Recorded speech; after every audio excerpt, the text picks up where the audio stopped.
Hey! Kamusta? What's up mga kagham?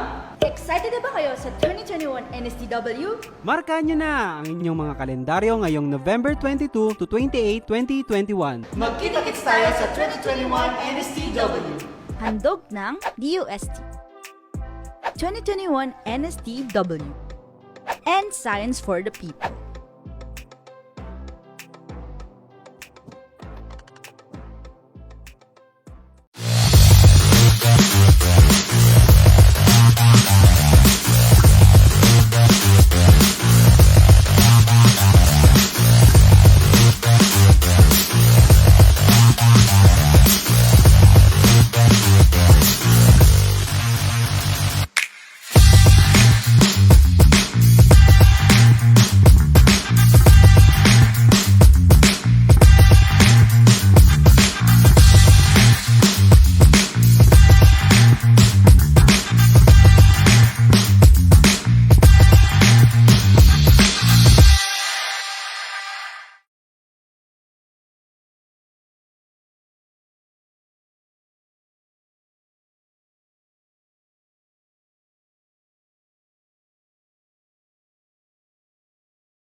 Mobile gaming is cool, but many games don't give a positive experience.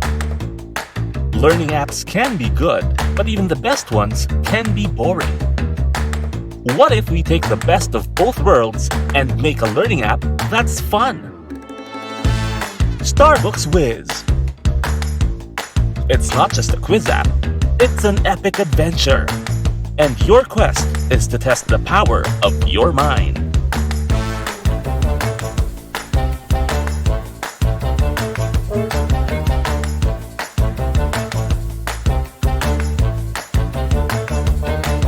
Players can explore a wide range of categories and choose from different subjects in science and math. Gameplay experience is seamless, and individual play is exciting and engaging. But the best part of Starbucks Whiz is playing with friends. Online multiplayer game modes in Starbucks Whiz allow players to go up against a wide range of learners all over the country. Challenge yourself and see where you rank against all your peers in this intense battle of wits.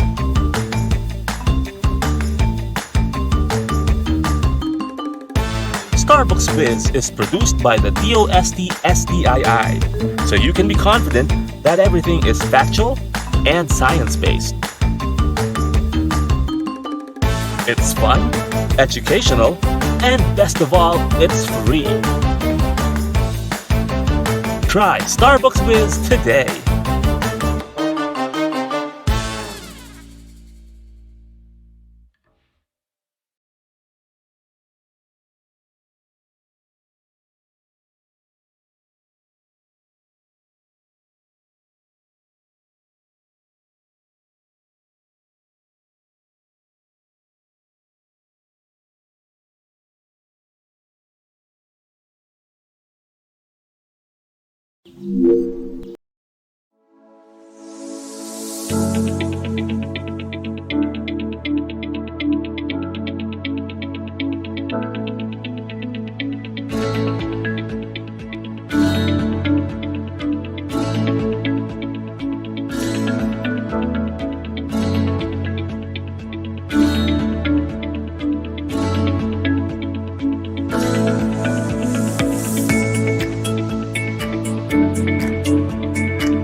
Hey! Kamusta?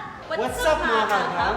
Excited na ba kayo sa 2021 NSTW? Markahan nyo na ang inyong mga kalendaryo ngayong November 22 to 28, 2021. Magkita-kits tayo sa 2021 NSTW. Handog ng DOST. 2021 NSTW. And Science for the People.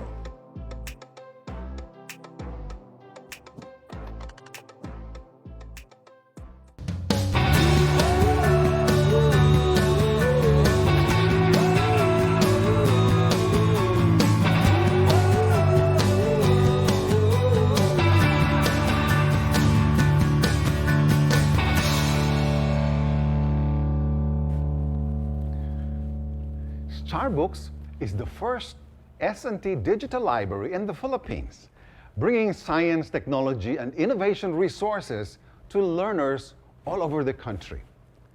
Many of the materials here in this library are inside this Books pod. Books, journals, reports, even rare Filipiniana in science and technology, it's all here. What we did is essentially we tried to digitize all our library materials that are fit for sharing. The natural progression was, why not make this library content available to those who would want it? We hit upon the idea, why not put them in a hard drive? We didn't want our pods to buffer, especially since internet might not be available on site. With this one, everything is preloaded. So we have text files, images, even video learning series in the machine. It is what you call a self-contained library and audiovisual resource for science and technology.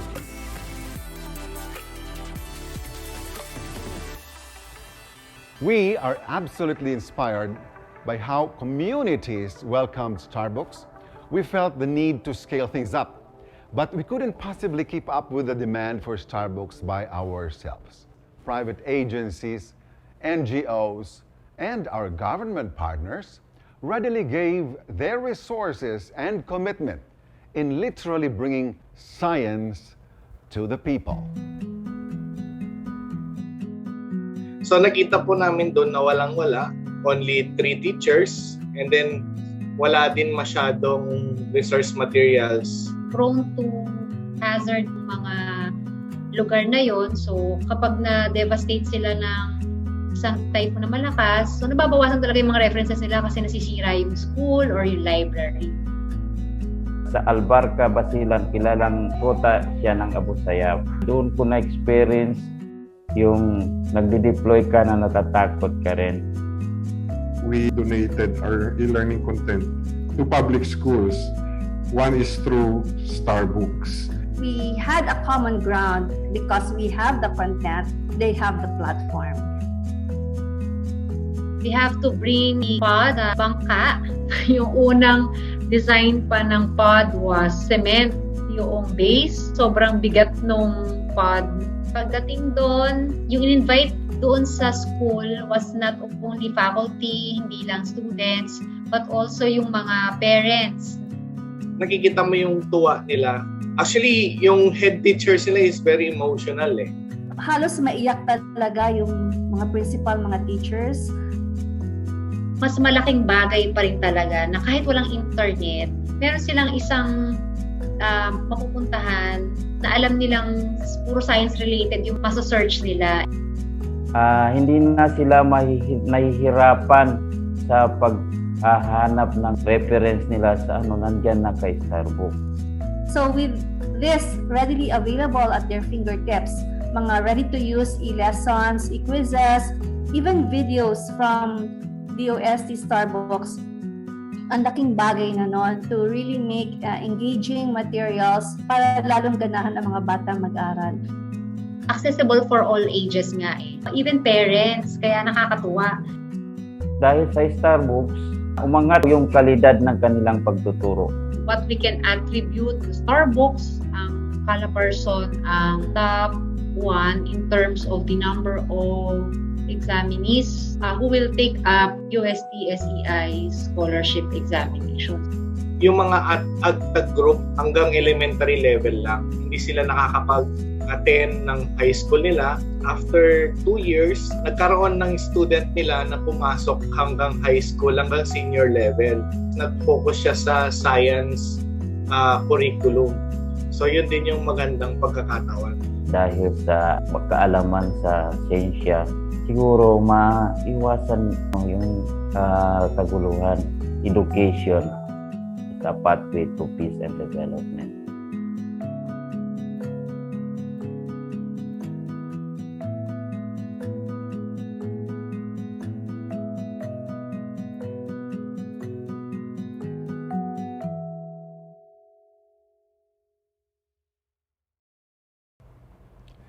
Starbucks has been cited as an innovative international library project by the American Library Association and has received several awards and recognition here and abroad.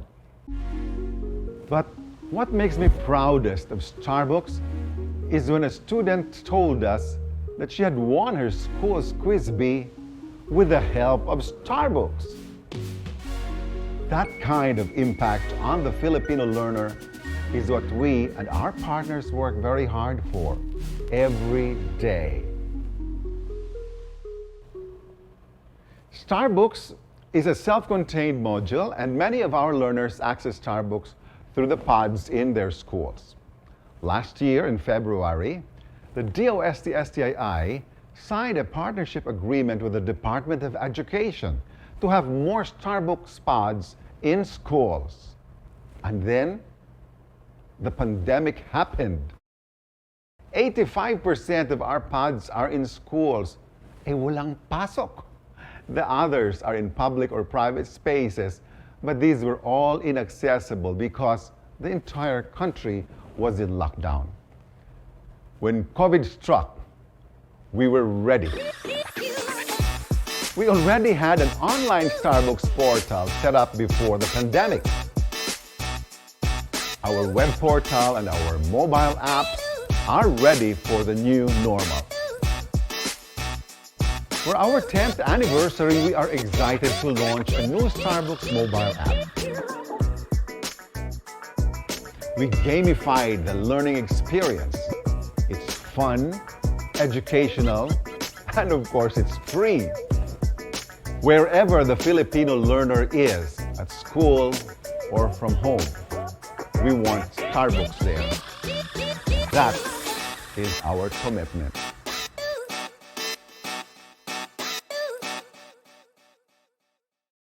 We wanted to stimulate interest in science and technology, foster innovation, and inspire invention among all Filipinos. Today, there are 5,127 Starbucks pods in all regions in the Philippines. With the intensified presence of Starbucks on the internet, the continuing commitment of our partners, and the dedicated service of the people of DOST-STII, we are more than ready to take on the next 10 years.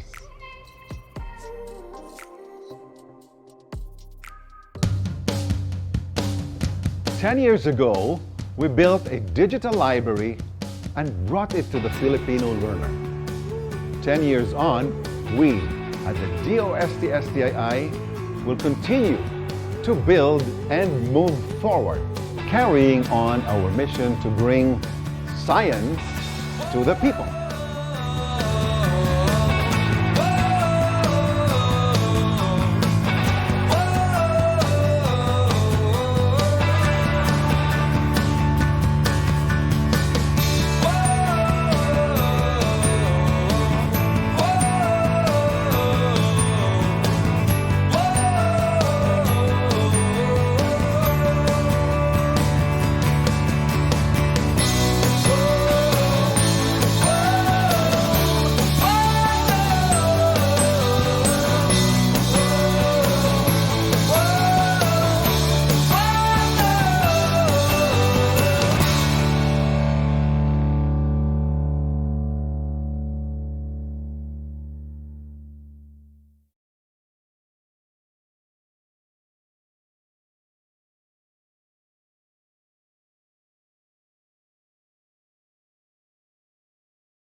3-day webinar series is being conducted in celebration of the 31st National Library and Information Services Month. And this activity is also in partnership with the Philippine Librarians Association Incorporated, or PLAI. I am Irene Alice Brillo, your moderator for this 3-day event. So sana po wag po kayong magsasawa sa akin sapagkat 3 araw po tayong magsasama-sama. Yan. And for those who have not yet accomplished the attendance form, yan, kindly go to this link flashed on the screen. And for our Facebook Live participants, nakapin po sa comment ang ating attendance link. Ayan, paki-check po, nakapin po sa comment box ang ating attendance link. For our Zoom participants, you can check the link in our chat box. Okay. Ayan, so kumusta po ang inyong hapon? Kumusta po ang buhay? Ano po ang nararamdaman natin ngayong hapon? Ayan, yung iba, okay lang daw po. Ayan. Sa iba po, kumusta po kayo? Kumusta po ang inyong hapon? Busog na busog po ba tayo? Oh, okay lang po. Okay lang. Ma-beauty naman. Very nice. Refreshed. Busog sa stress. O ngayon, mag-distress tayo. Ayan. Okay, thank you so much for joining us today. We have participants. Shout out sa ating mga Facebook Live viewers. We have here from Mindanao, from Davao Oriental, from Ifugao, the land of the rice terraces. We have here from Bacolod City. Ayan, so marami pa din tayo. Katulad kaninang umaga, we have participants from all over the Philippines. That is from Luzon, Visayas, and Mindanao. Ayan, thank you so much for joining us this afternoon. Yeah, excited po ba kayo sa ating session ngayong hapon? O inaantok? Gusto niyo bang matulog? Excited! Very good. Ayan. Yes po, excited. Maraming salamat po at excited much po tayo lahat this afternoon. Ayan, sa mga inaantok po, pakihanda na po ang inyo pong kape, isang pitsel na kape. Ayan, at dire-diretso po ang ating plenary session this afternoon. Ayan, so since marami po ang excited sa inyo, let us now start with our afternoon session. In order to make this session go smoothly, kindly follow the following house rules. Ayan, may house rules po tayo. First, this webinar will be recorded for documentation purposes, and the recordings link will be sent to your email address along with the e-certificate. You can also subscribe to our YouTube channel at DOST-STII Library to watch the recordings of our past webinars. Next, in asking your question or questions, you can use the Q&A chat box for Zoom participants or use the comment box for our FB Live participants. So it doesn't matter kung nasa Zoom po kayo or nasa FB Live, kasama pa din po namin kayo. Next, DOST-STII Library will provide an e-certificate of participation to all participants who successfully submitted their accomplished attendance form and evaluation form from November 8 to 10, 2021. So 3 araw po tayo muli. The e-certificate of participation will be sent to the email address, again, will be sent to the email address that you provided. So make sure na ang nilalagay po natin sa ating attendance sheet and evaluation ay correct email address. So the certificate of participation will be sent on or before November 30, 2021. Yan. Finally, remember to be polite, pay attention, and actively participate. Ayan. So patuloy pong nilalagay ni Ma'am Linder yung attendance link sa ating chat box. Ayan. That is for our house rules. And this afternoon, we will be listening to 4 resource speakers representing the different library types. Topic 1 will be about school library advocacies. Topic 2, this will be about academic library advocacies. Topic 3 is on public library advocacies. And topic 4 is on special library advocacies. To start, may I now call on Ms. Linderlit M. Maglake to introduce our first resource speaker. Ms. Linder?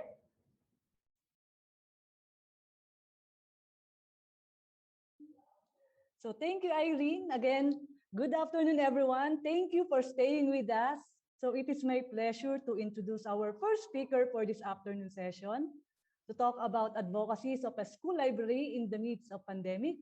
Our first speaker is a school librarian, author of children's books, storyteller, and a literacy coach. She is the PRO of the Philippine Association of School Librarians, or PASLI. She is recognized by peers in the school library profession for her contributions to the growth of children's literature in the country. She is currently developing modules and toolkits on the conduct of online book clubs, bibliotherapy sessions, and webinars, and talks on the restorative values of stories through storytelling for children and young people. So to share school library advocacies in the midst of pandemic, let us all welcome Ms. Zarah C. Gagatiga. So hello, Ms. Zarah. Good afternoon, and thank you, Ma'am Linder, for that introduction. I am very pleased to be joining the DOST-STII for your celebration of the 31st Library and Information Services Month.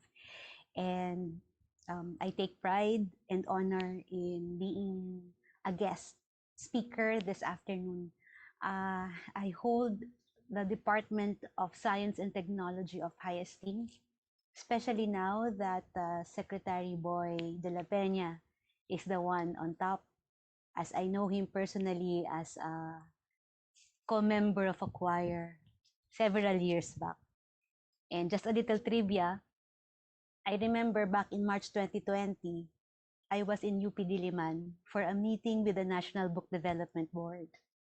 And when we were there on campus, we were at the GT Toyota facility in UP Diliman, and it was Secretary Boy whom I first saw when I entered the meeting area.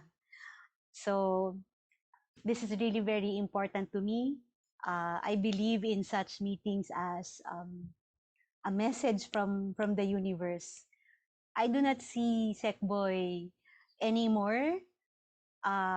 We stopped singing in the same community choir, but I always follow him on Facebook.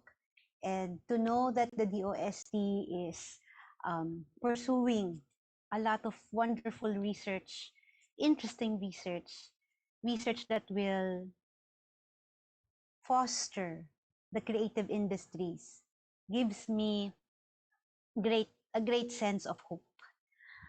Nabalitaan ko na ang DOST ay may ginagawang pananaliksik para suportahan ang mga manlilikha sa sining, sa musika, at sa panitikan.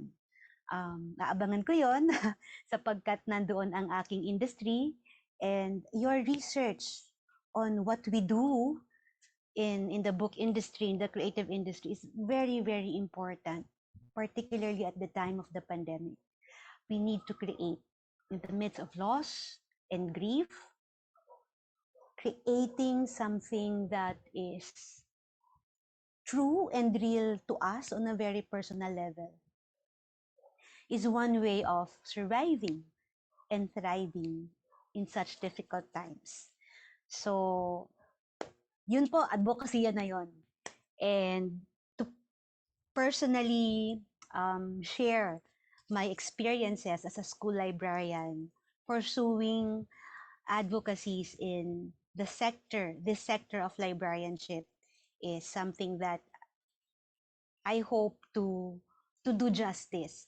I may not be, I may be here as a PASLI officer, as a PBBY sectoral representative of librarians, but I I would also like to say that my sharing is also part of my personal advocacy as a school librarian.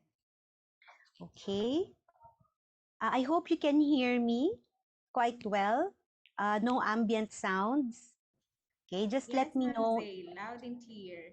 Okay, just let me know if there are ambient sounds around. You know, it might disturb participants' hearing, those who are very sensitive to sounds. Okay, so let me share my screen.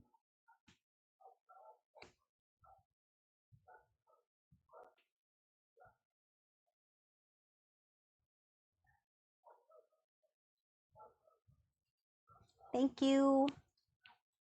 Okay, so let me begin. So I have entitled my talk. Actually, I wrote an essay first before coming up with a PowerPoint presentation. I was thinking of this wonderful myth about Persephone. So, pursuing Persephone, school library advocacies that keep me alive. I'm so inspired by the story of Persephone. Persephone is the daughter of Demeter. And if you're familiar with the Greek myths, Demeter is the goddess of the earth. Siya ang diyosa ng mundo, ng harvest, ng agriculture, no? At ang anak niya ay si Persephone.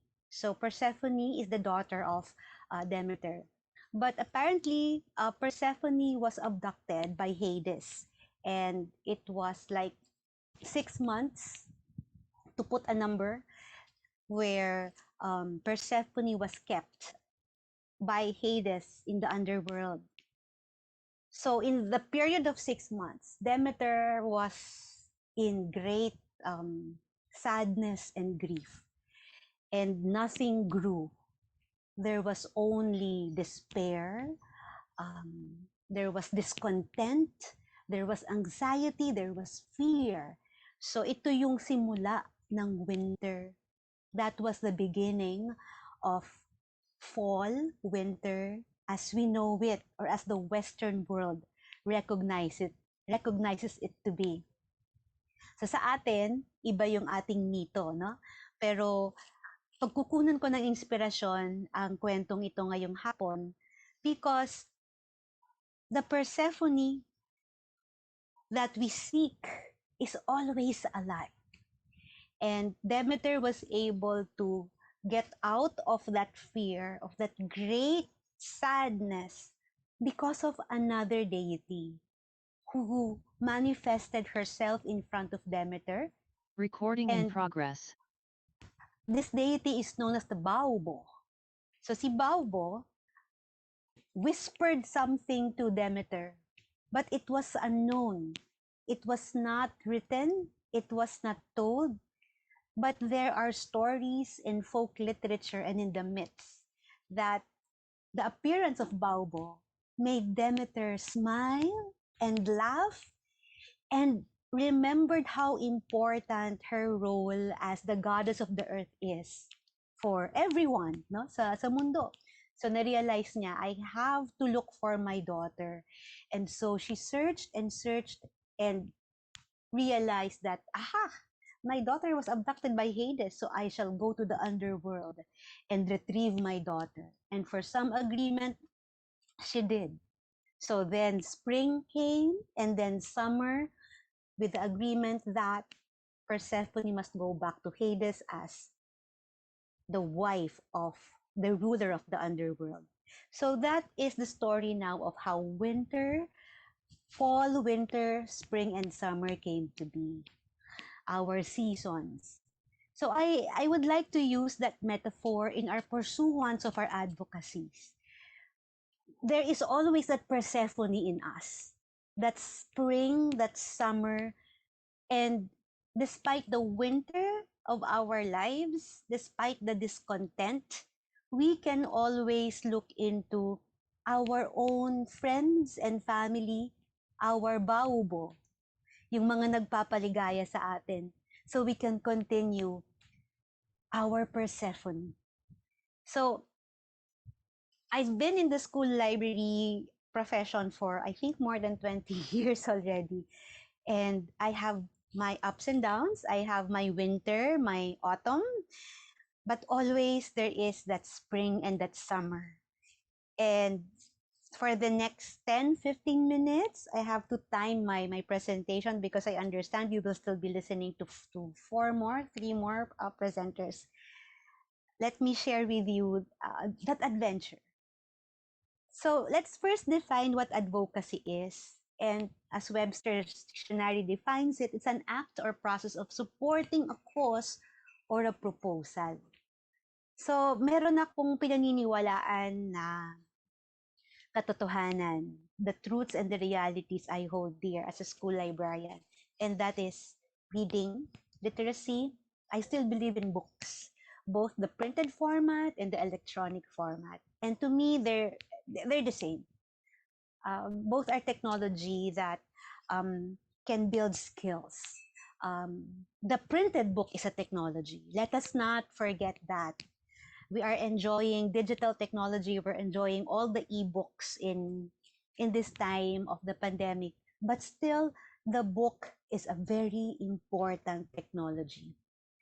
It's still important because the book in its printed form contains the organization of information that will allow young readers to organize their thought and thinking. And if young readers today are introduced to books, the printed format, they are more confident to read and experience the structure of digital information. So that is my cause, and that is my belief. The American Association of School Librarians define advocacy as such, an ongoing process of building partnerships so that others will act for and with you, turning passive support into educated action for the library program. So it's a very political idea because you believe at something, meron kang cause, meron kang gustong ipaglaban, meron kang paniniwala, meron kang prinsipyo, meron kang filosofiya. Sa school library, yung mga programa at serbisyo na ginagawa ng mga school librarians, those are based on concepts, theories, and research that we learned from school, from our training as school librarians. And we continue learning, di ba? Kaya nga tayo may CPD, kaya tayo nandito ngayon at nagkukwentuhan. That's the reason why we earn units, because we believe in our profession. And that in itself is a reason to pursue that advocate for school librarianship. So in the school setting, just to put this in, what am I advocating now? Of course, it's List Month, and I'm also organizing an author visit in our school. And just so I can further explain the activity that I put together, let me open another document. I'm excited to share with you this author visit that I'm putting together in school. On November 17, we will be having Miss Natasha Vizcarra. She's a science writer, and she recently published a book, Spikies, Prickles, and Prongies, illustrated by Jamie Bauza, published by Tahanan Books. There. This is Natasha Vizcarra, and she is the author of that book, Spikies, Prickles, and Prongies. And this is a COVID-19 story. It is nonfiction, it's informative, it's the concept of the coronavirus infecting people, how the character in the story, yes, it's a nonfiction, but there's a character in the story, was able to quarantine herself, follow protocols, get a vaccine, and got better. And I'm so proud to know Natasha Vizcara as a friend from the book industry to write about such things, because in a way, this is also her advocacy. So as a science writer, her advocacy is to bring this scientific truths. We have books on COVID-19 for children.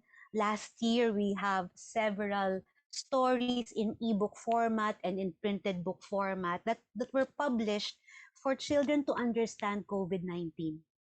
But I take pride in bringing Natasha Vizcara as author in our school, where we have high school students learning about research, knowing the integrity of information and how important it is to be a responsible writer at this time of the pandemic.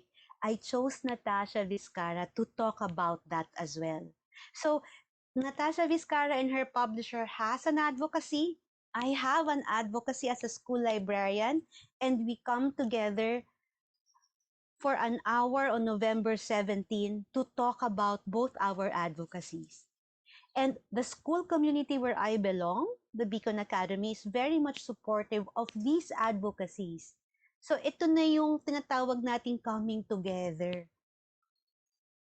Informed, educated response for the learning community to think together, to grow together.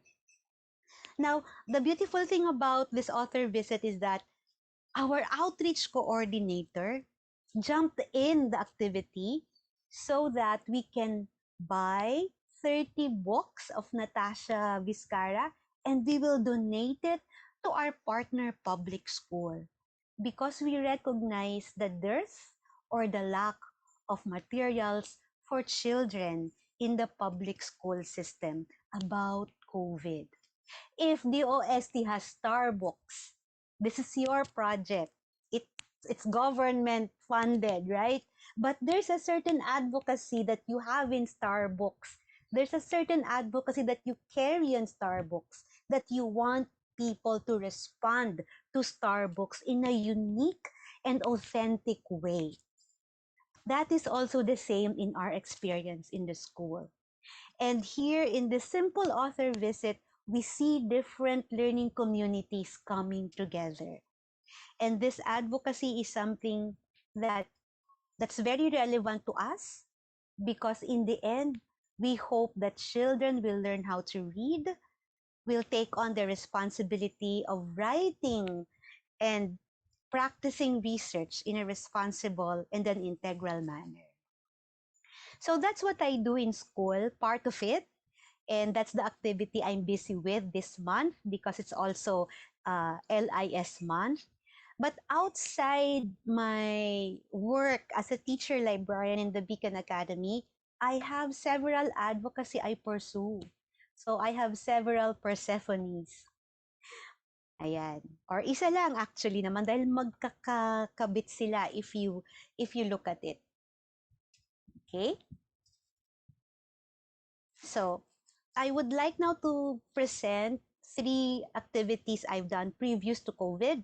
And now that we have, that we're locked in or on lockdown and we're in quarantine, and we look at the different activities or advocacy activities this afternoon from the framework or the theme of the 31st list month. So I will present the advocacy activity, but I will identify the readers, what opportunities these advocacy activities have, what are the development aspects of the activity, and possible sustainability areas for further growth. Okay, hindi ko na sinama yung A, pero dapat may A.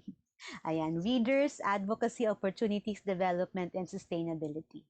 All right, so ito yung napili ko sa napakaraming advocacy na nagawa ko na. And this is the storytelling festival we had in 2017. The Philippine Board on Books for Young People partnered with the National Book Development Board, as well as the different publishing houses in the country.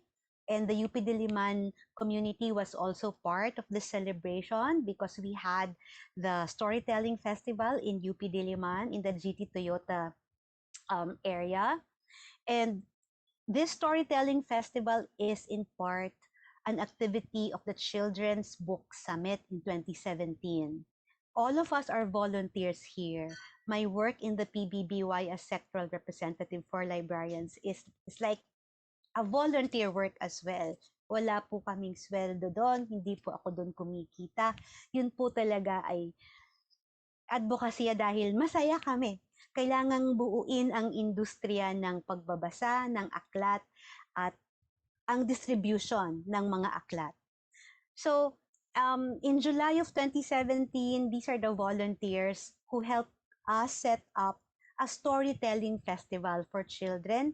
We were able to accommodate around 300 to 400 children, and these volunteers came from the teaching profession, the library profession, journalists, media practitioners, and lahat, pantay-pantay kami ng mga panahong yon. And we were able to conduct and plan a storytelling festival na hindi contest. Talagang kwentuhan lang, nag-e-enjoy lang kami sa pagkukwento.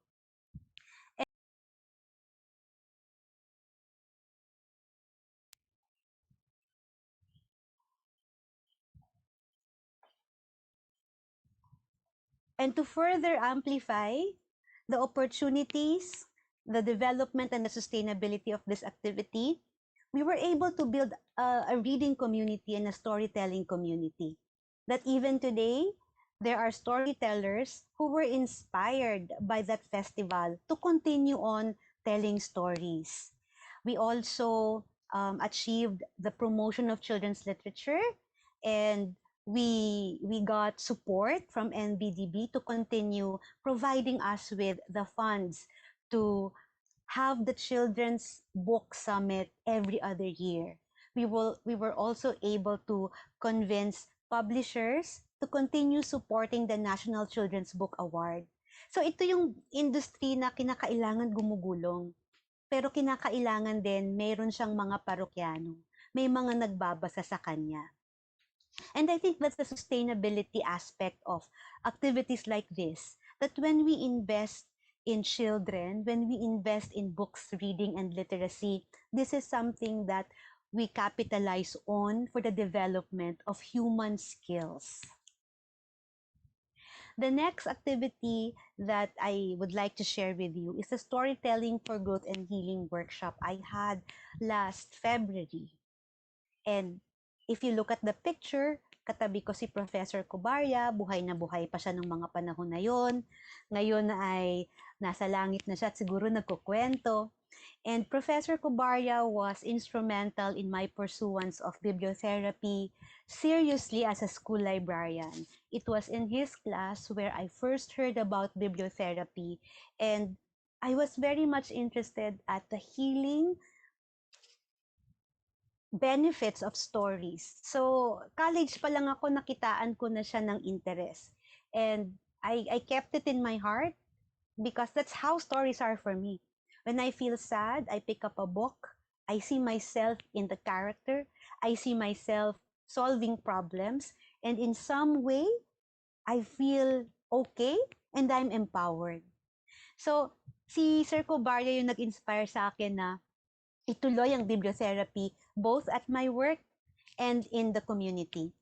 So here we have the PLAI STRLC. We have Ma'am Rose, and we have Dr. Lindy here. We have librarians from De La Salle Zubel. We have volunteers from the DSWD in Laguna. We have storytellers also in the book industry. And for 4 hours, we had a workshop on bibliotherapy. Why did we do this? Because we wanted to go to the evacuation centers in Batangas, in the Calabarzon area, to tell stories for growth and healing to children and their families who evacuated from the Taal volcano eruption. And the opportunity allowed us to come together as a community for empathy building. In a way, we were also promoting children's literature, stories that promote care, empathy, healing, and a sense of well-being. Nakitaan din namin siya ng paraan para makipagkapwa-tao. At dito ko nakita yung kakayanan ng mga kwento para maging daluyan ng kapayapaan. So that is a new perspective for me. From storytelling to growth and healing, I now see storytelling and stories as a way to achieve inner peace and to educate about peace. I'm starting, there's still a lot to know about peace education, but this is an area of, I think, school library that I can explore. Siyempre nagulat ako kasi kasama pala siya sa SDG ng UN, di ba? SDG 4 yata siya or SDG 16, no? So, super inspired ako nung malaman ko yon. So, yan, meron akong binubuong ganyang mga advokasya pa. So, storytelling, children's literature, not just for growth and healing, but for peace, for inner peace, and for peace education. Okay? At yung huli, ito yung pinakabago. Reading gives hope, books bring sunshine. Yan. I'm excited about this activity, this advocacy, because this is inspired by my favorite K-pop band, which is BTS. And this poster was made by Robert Alejandro, and he volunteered to do this for us, this poster. And if you are familiar with BTS, hulaan nyo nga, sino yung kamukha niyan? Ayan, may giveaway na. Si J-Hope, no?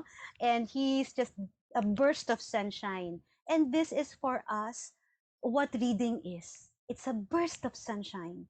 When you open a book, namumulat ka. Lumiliwanag ang isip mo at ang pakiramdam mo.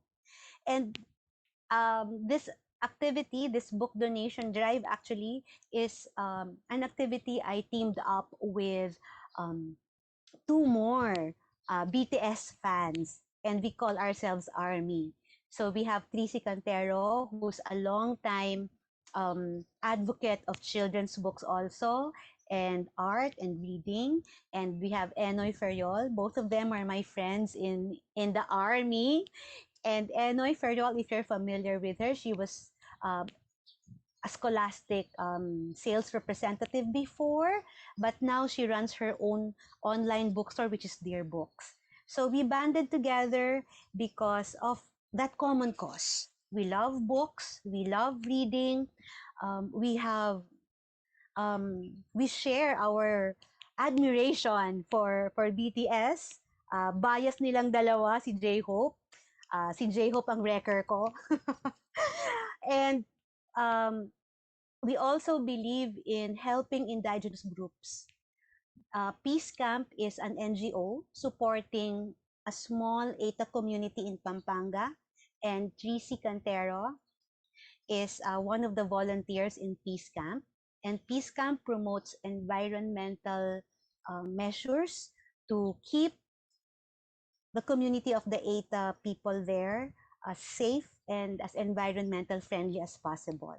So we started this in September. October, November is the last month where we ask for donations and gather donations from people.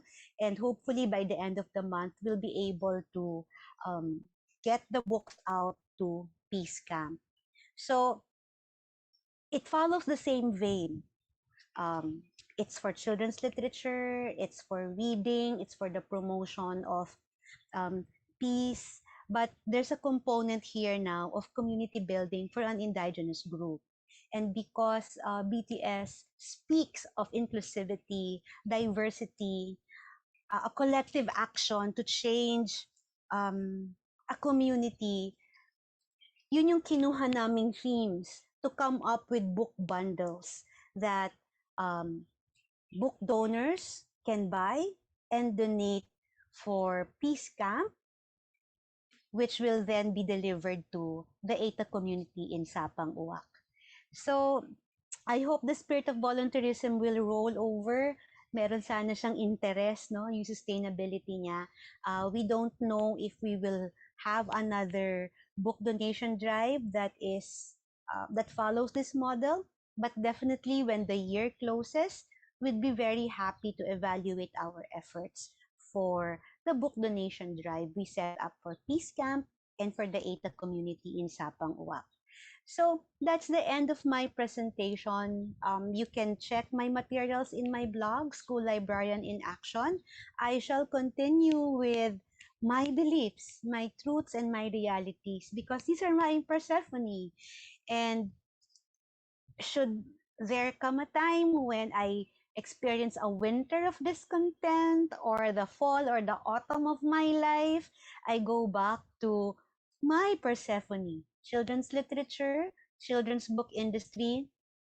I engage with my friends in PASLI and my community outside the school library profession and find inspiration there to go on. So thank you very much. I'll see you at 3:30. I hope I did not eat much of the time of the next presenter. I'll be joining you in the panel session for the Q&A. As for one final shot, don't worry, do your advocacy, and when you fall, you will know how to land. So just talk the talk and walk the walk. So magsalita, umaksyon, at gawin natin ang ating mga advokasya sapagkat yun ang pinaniniwalaan natin at wala naman tayong ginagawang masama, di ba? So, do it, have fun, and happy 31st this month. Thank you very much. Thank you so much, Ma'am Zarah. So kung may Zarah G tayo sa singing industry, meron din tayong Zarah G sa book industry. So I believe everybody will agree with me kung sasabihin ko pong napaka-inspiring and touching po ng advocacy ni Ma'am Zarah G. So it gives life and light to both our personal and professional life. Ayan. I also love your book donation drive that's entitled Reading Gives Hope, Books Bring Sunshine. Sana po mas marami pa pong makipag-partner sa inyo at makatulong pa po ng mas marami. Ayan. Muli, thank you so much, Ma'am Zarah. See you po later. Ayan. Up next, may I call on Ma'am Linderlit M. Maglake to introduce our resource speaker. Ayan. So thank you, Ma'am Sarah, sa napaka-inspiring yung sharing of school library advocacies. Ayan. So let me introduce our second speaker. Ito naman to talk about academic advocacies in the midst of the pandemic. So our second speaker has 22 years of experience in the library world, working in an extremely poor and middle-income library. He had experience being a student library support staff and librarian. He is a graduate of Bachelor of Secondary Education, major in Library Science in Benguet State University in 1998, and a graduate of Master in Library and Information Technology at St. Louis University in Baguio City in 2015. At present, he is the Library Director of Benguet State University. So help me welcome our second speaker, Mr. Loren B. Kipaan.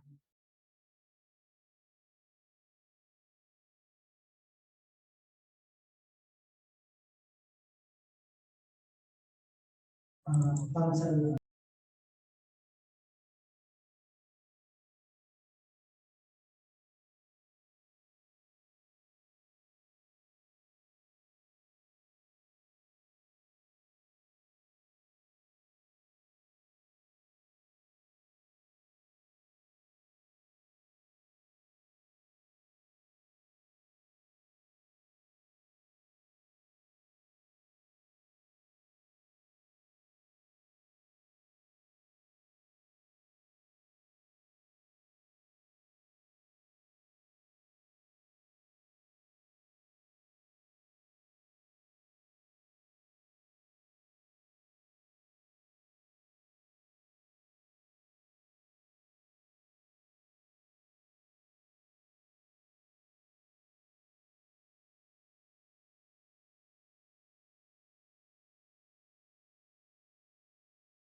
although its clients are mainly students. But in my part, I just want to share mostly my experiences or practices. Okay, good afternoon. I'm Mr. Kipaan of Benguet State University. I'm here to discuss with you the topic 2 entitled Academic Library Advocacies. Actually, academic libraries has a degree of differences, although its clients are mainly students. But in my part, I just want to share mostly my experiences or practices in the academe, particularly in a government university. A lot of us, the academic libraries before the pandemic, its goals are centered on the United Nations Sustainable Development Goals 2030. So we are mainly into complying the different sustainable development goals of the United Nations. So we will try to comply to that. So the other goals of other many libraries, we have the trends on the green library or green librarianship, in which we try to manage the ecological balance to be integrated in the library services. Learning Commons is also very familiar, in which we want also to introduce the conducive and aesthetic learning environment in the library. The long-running automation problems in most libraries, we want also to improve our automation by fully implementing the different features like the automatic short messaging, email, social media connections. So we are into that actually. Also, the ebook database is one of our pre-pandemic goals, and it seems some of them are accomplished now. We are also into practicing the genderized librarianship, in which we want to integrate all the principles of gender and development in the library services and profession. We also have in mind this library tourism, in which we want to integrate the tourism to promote the usage of the library. We also plan and implement the digital repositories. Actually, we have two repositories being used right now, and during this pandemic, it is very effective. We implement the journal system. Actually, I think we are the first university in the Philippines to implement a journal system, because journal system is usually implemented by the research department or sector. We are also into a plan of having a cloud storage as a backup to our local servers. So those are some of our pre-pandemic goals. We are also into securing our systems, the different systems, and we are planning also on how to help our institution or university in the web ranking, because our library owns 6 servers, and I think it will have a great impact in our web ranking. So we're into that, integrating those features to help in the web ranking status of the university. Of course, during the pandemic, we implement an immediate responses, physical responses to battle this ongoing pandemic. We implement glass barriers in the counters. We also install disinfecting mat, signages, sanitizers, non-contact buzzer, So one of our colleagues invented a non-contact buzzer. We installed a non-contact thermal scanner with audio. So I think we are the first one in the whole metro to implement this kind of thermal scanner with audio. We fabricated our own wash area, the foot door opener. I think we are the first one also to practice this one in the university, so that we will not touch the doorknob. And we have this step-on flasher. So those are the things that we implemented aside from the other protocols. For the one of the two academic responses that we implemented is this one, the distance learning facilities. We installed at least two. We converted 2 rooms for the distance learning facilities for webinars, meetings, online class, and even court appearances. We also managed to distribute for free Librarians license or examination reviewer twice. I think we emailed almost 1,000 copies of this reviewer. So those are the our academic pandemic responses. And of course, how we stay relevant. You might be asking on how we stay relevant during this pandemic. As I've said a while ago, we share for free reviewer. We also do some extension services by giving reading materials to quarantined individuals. And for the online requests, I think we are the first in the university to implement this one. Actually, this is a benchmark already to other offices. So kami yung naging model. Okay? We also extend our services beyond office hours. So even if we are in our homes, we are still replying to the different emails or requests online, including the chats in the social media. We try to reply them as soon as possible. We did not also avail, some of us did not avail the work from home, because if all of us will avail the work from home, the services will be paralyzed. Because if you imagine, if you will add the work from home plus the 6 leave privileges, I think the services will stop. Also, when it comes to planning, we realign our budget and plans to meet with the pandemic responses.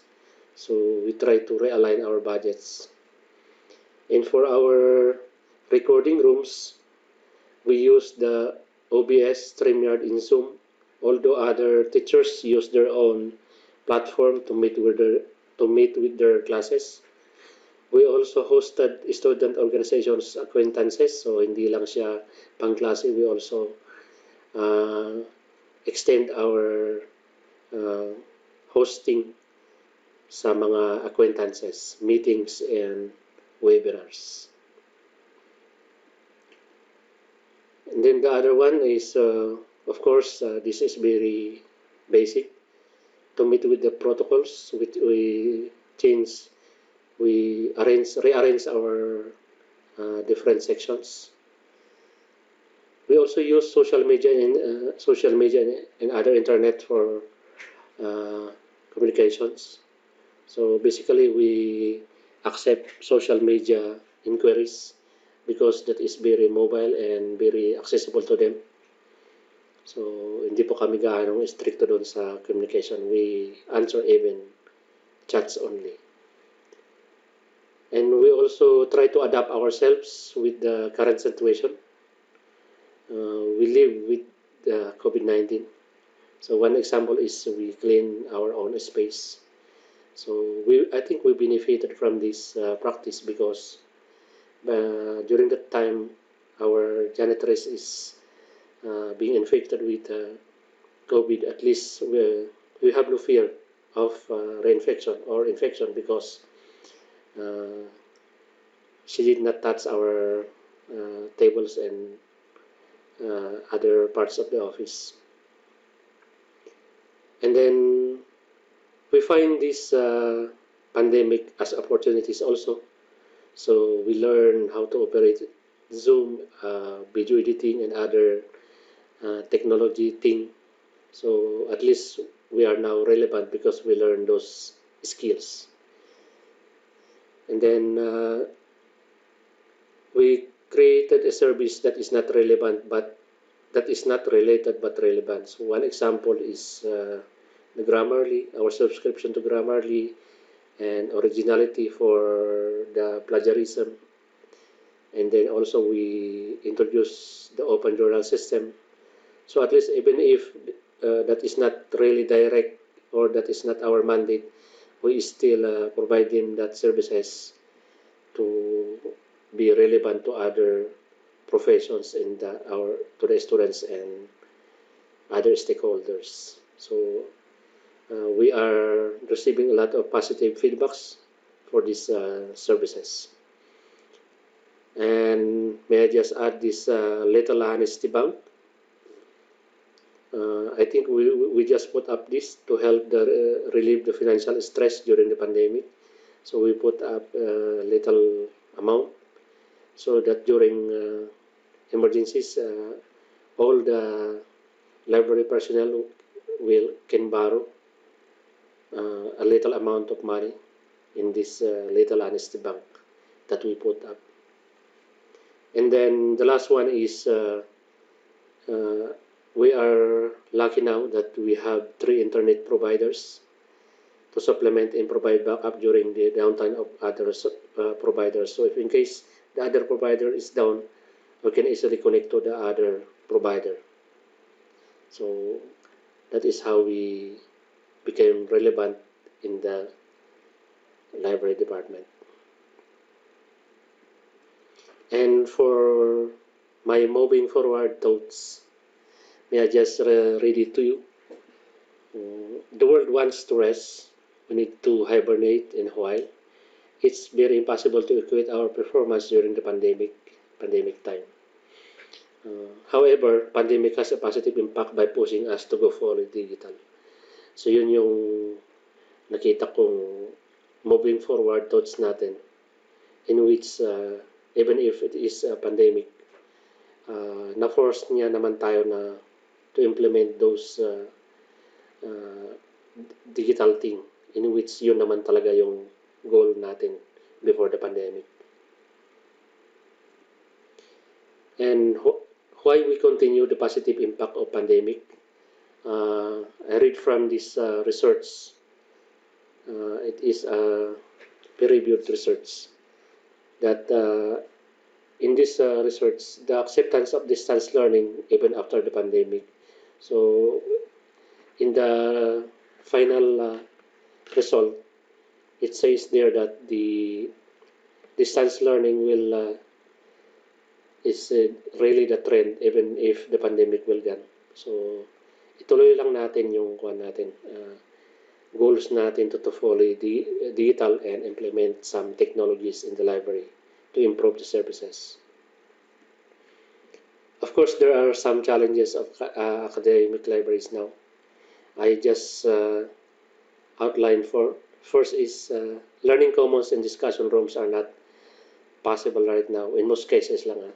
But there is a solution to that, I think. But it involves a lot of budget. The second one, digital divide. Of course, depende po sa situation. There are some who are able, but the geographic location is not cooperating. There are also there is also a situation where a geographical location is good, but economic factors is not cooperating with you. So these are the things that we consider for now as part of our library services. And then number 3, we have this problem of universal literacy deficiency. I think this is the number one problem of the world now because of the many misinformation, disinformation that is coming out. So as information specialists, I think we have to ponder on this on. Hindi lang po librarians, I think a lot of other professions will fight this deficiency in the literacy. And then number 4, branding and marketing, particularly on the uniqueness is of access.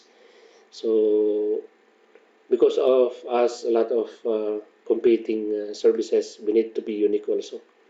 And the easiness of access, we have to consider that. That is those are the 4, I think, the 4 challenge ng academic libraries right now. Of course, you have a lot in mind, but I think this is the top 4 for me that will challenge the libraries now. Of course, I have a mantra, and this is my mantra, and I hope you like it. Reaching our clients using various digital platforms is now the name of the game. And then the other one is find ways. So this is my mantra to go farther. Of course, we have a future plans to ponder on all of us. And I always go back to the book of Crawford and Michael Gorman, the 5 new laws of library science. Meron siyang 5 items. Libraries serve humanity. Respect all forms by which knowledge is communicated. Use technology intelligently to enhance service. Protect free access to knowledge. Honor the past and create the future. But for me, I highlighted these 2. Use technology intelligently to enhance service. Ito yung pinaka-priority natin ngayon. And for my priority, honor the past and create the future. So even if you will forward, still we will preserve some of our cultures and other histories, and then we will mix it with the future so that there is a critical thinking for the future generations. So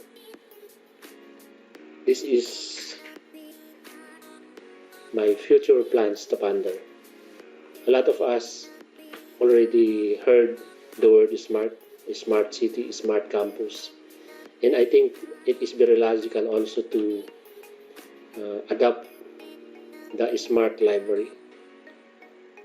And I think to be compliant, you need to consider this a lot of things like the big data, smart devices, cost efficiency, effective management, small devices, network security, network infrastructure, RFID technology, and other spices that will create a conducive learning environment.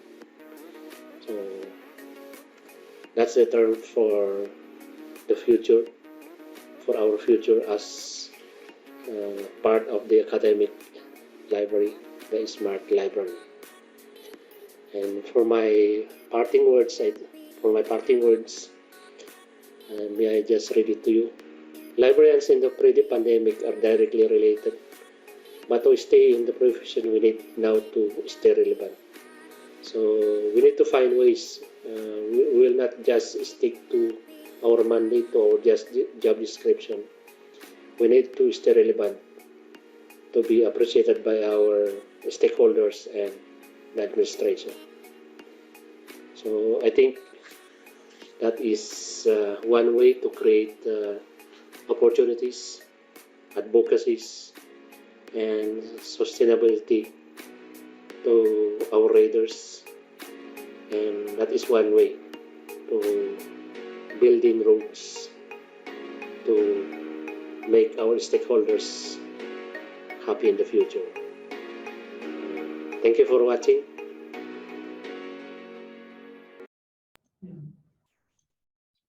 Yeah, thank you so much, Sir Lauren, for that very still inspiring advocacy when it comes to academic libraries. Napakahalaga po ng role din ng academic library in molding our students. And uulitin ko lang po yung nasa last slide ni Sir Lauren. Librarians in the pre-pandemic are directly related, but to stay in the profession, we need now to stay relevant. So staying relevant means we need to learn new tools and technologies. Katulad po ng sinabi ni Yusek Rene kaninang umaga, we need to learn new tools and technologies in order for us to provide the services despite of this pandemic or whatever we are facing.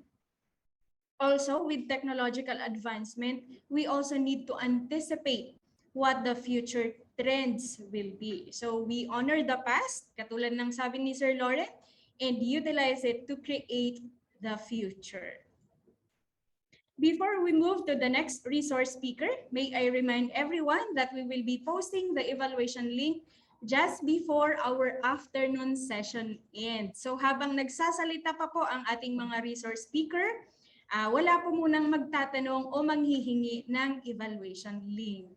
Also, we will not be sending the attendance. Uulitin ko po, we will not be sending the attendance and the evaluation link via Facebook Messenger or email. Pakisabi po sa inyong mga kaibigan, sa inyong mga colleagues, dahil due to limited manpower, ayan, hindi po namin kakayanin.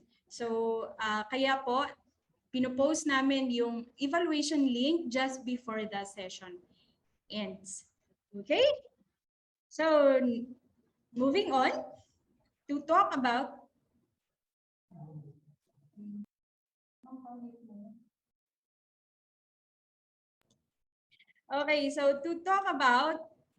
advocacies in the public libraries, we have here, may I call on Ma'am Linderlit Maglaket to introduce our resource speaker. Ayan. So again, thank you very much, Sir Lau. So let's go with public library advocacies. So let me introduce our third speaker.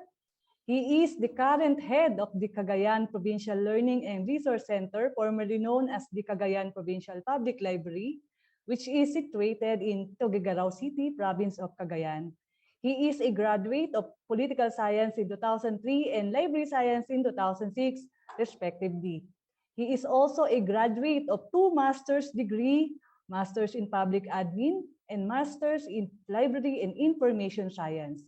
Has been a professor in the undergraduate of the Bachelor of Library and Information Science and a graduate school professor of the University of St. Louis, Masters in Public Administration.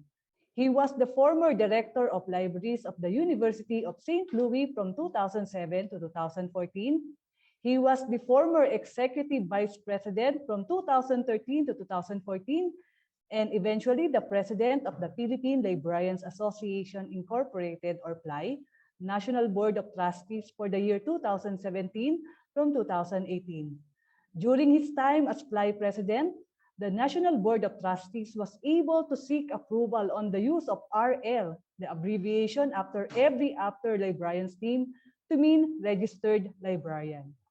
He was also instrumental in the organizing the Librarians Leadership Convergence, where leaders of the different library associations gathered together to discuss issues and concerns about the practice of librarianship in the country.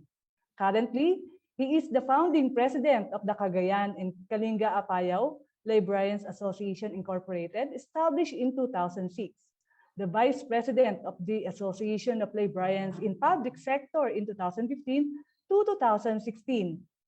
At present, he is also a member of the Regional Quality Assurance Team under the Commission on Higher Education Regional Office 2, under the Bachelor of Library and Information Science program, and a member of the Career Progression and Specialization Committee of the Professional Regulatory Board for Librarians, and one of the organizer of the first Southeast Asian Librarians Leadership Convergence, which was held last year and this year.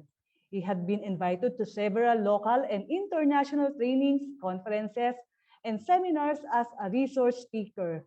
So help me welcome our third speaker, Mr. Michael A. Pinto. Hello, Sir Michael. Hello, magandang hapon po sa ating lahat. To everyone, especially po sa DOST and of course PLAI as the organizer of this seminar. It was indeed a good timing for everyone discussing all of these advocacies kasi kailangan natin especially this time of pandemic. Alam natin, lahat tayo have been very busy. Lahat tayo have been worried on ano nga ba ang mangyayari sa atin. However, despite of that, sabi nga nila, tuloy ang laban, tuloy ang serbisyo. So, I'll be sharing to you my presentation. And I have the ano po, yan, para I can share the screen. Okay. So, my topic, in fact, ito po, itong topic ko po na ito is actually not only for public libraries pero pwede po sa lahat, no? So I titled it Libraries Building Roads, How to Stay Relevant in Times of Uncertainty. So to start with, yan, punta po tayo dito sa I outlined my presentation based on the abbreviation ROADS, Libraries Build Readers. So, and then the rest hanggang po doon sa sustainability. So, unahin po natin how to make our libraries becoming a builder of readers. Unang-una po, we have to know our readers. Kilalanin dapat natin kung sino sila. Pangalawa, of course, part of knowing them is to know their profile. Sa amin po sa public library, we have been doing it. In fact, kanina po, this morning until around 1:30, I was out of the office.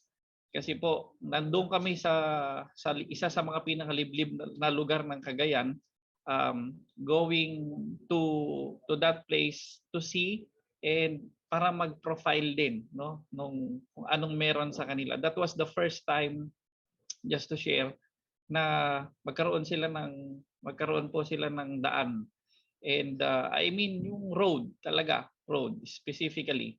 So it was nice to see people with who are inspired na may mga developments na nangyayari. And I was lucky enough, I was with the governor to be part of that program. In fact, iniwan ko na nga lang po sila because I have to meet the time for this seminar. So, yun po, alamin po natin yung profile ng ating readers, ng kliyente natin, yung readiness nila, how ready they are. Because even if we have all the technologies in our libraries, kung hindi naman ready yung ating kliyente, that would be useless. That's why very, very important kilalanin talaga natin yung ating mga readers. And then capability, ano bang kapasidad nila? Capable ba sila to access what we have in our libraries? Next, no information needs. Ano bang kailangan nila? No? Kailangan nilang impormasyon. That's why important po sa atin talaga na makita, malaman kung ano yung mga pangangailangan nila sa pamamagitan po through our services, no? That's why as public librarians, we really have to go out. Hindi po pwedeng nandun lang tayo sa apat na sulok ng class ng libraries po natin. So we have to go out to know the information needs of our clients. Next, to know their preferences, what they prefer. Mas gusto ba nila ang print? Mas gusto ba nila ang online? Or meron pa bang iba silang mga kagustuhan para matuto through our resources? Next, how to connect with them. This is very important. Importante po malaman natin paano ba kumonekta sa kanila. Kung sila ay marunong na ba sa mga gadgets, meron na ba silang, well, as far as I know, so far, karamihan naman po ay marunong nang gumamit ng internet, no? May Facebook na halos lahat. So, we try to connect with them using this medium. Next, on that connection na sinasabi po natin, do we speak the same language? Kasi sometimes, ito nga po, we've been looking or we've been seeing some clients na talagang they are into technology. However, despite of the fact na may technology din ng library, hindi natin na-reach out because we do not speak of the same language. So, ang sinasabi po dito ngayon, kung marunong silang gumamit ng technology, kung marunong silang halimbawa mag-TikTok, yan, nakikita ko karamihan sa mga librarian natin, marunong mag-TikTok. So, make use of that platform, no, to connect with them. So, yan po. Next one, what is the in thing? Yun nga po. Ano bang in thing ngayon? Ang dami na, no? So, kaya this is very important for us to understand ano ba ang kailangan ng ating mga readers for us libraries to build yung capacity nila as learners in this generation. Okay, anong ginawa po namin sa library strategies po namin? We introduced virtual reference assistance. So meron po kaming tinatawag na Elvira, no? Or what we call library virtual reference assistance. So ngayon pwede na silang kumontak sa amin through email, through FB Messenger, and then may hotline kami. So what we do is pwede po silang tumawag, pwede silang gamitin yung Messenger, no? At kami na po ang maghahanap ng kanilang mga information resources and we send it to them. Of course, we have to document it properly. Okay? So yan po yung isa sa mga advocacies namin ngayon.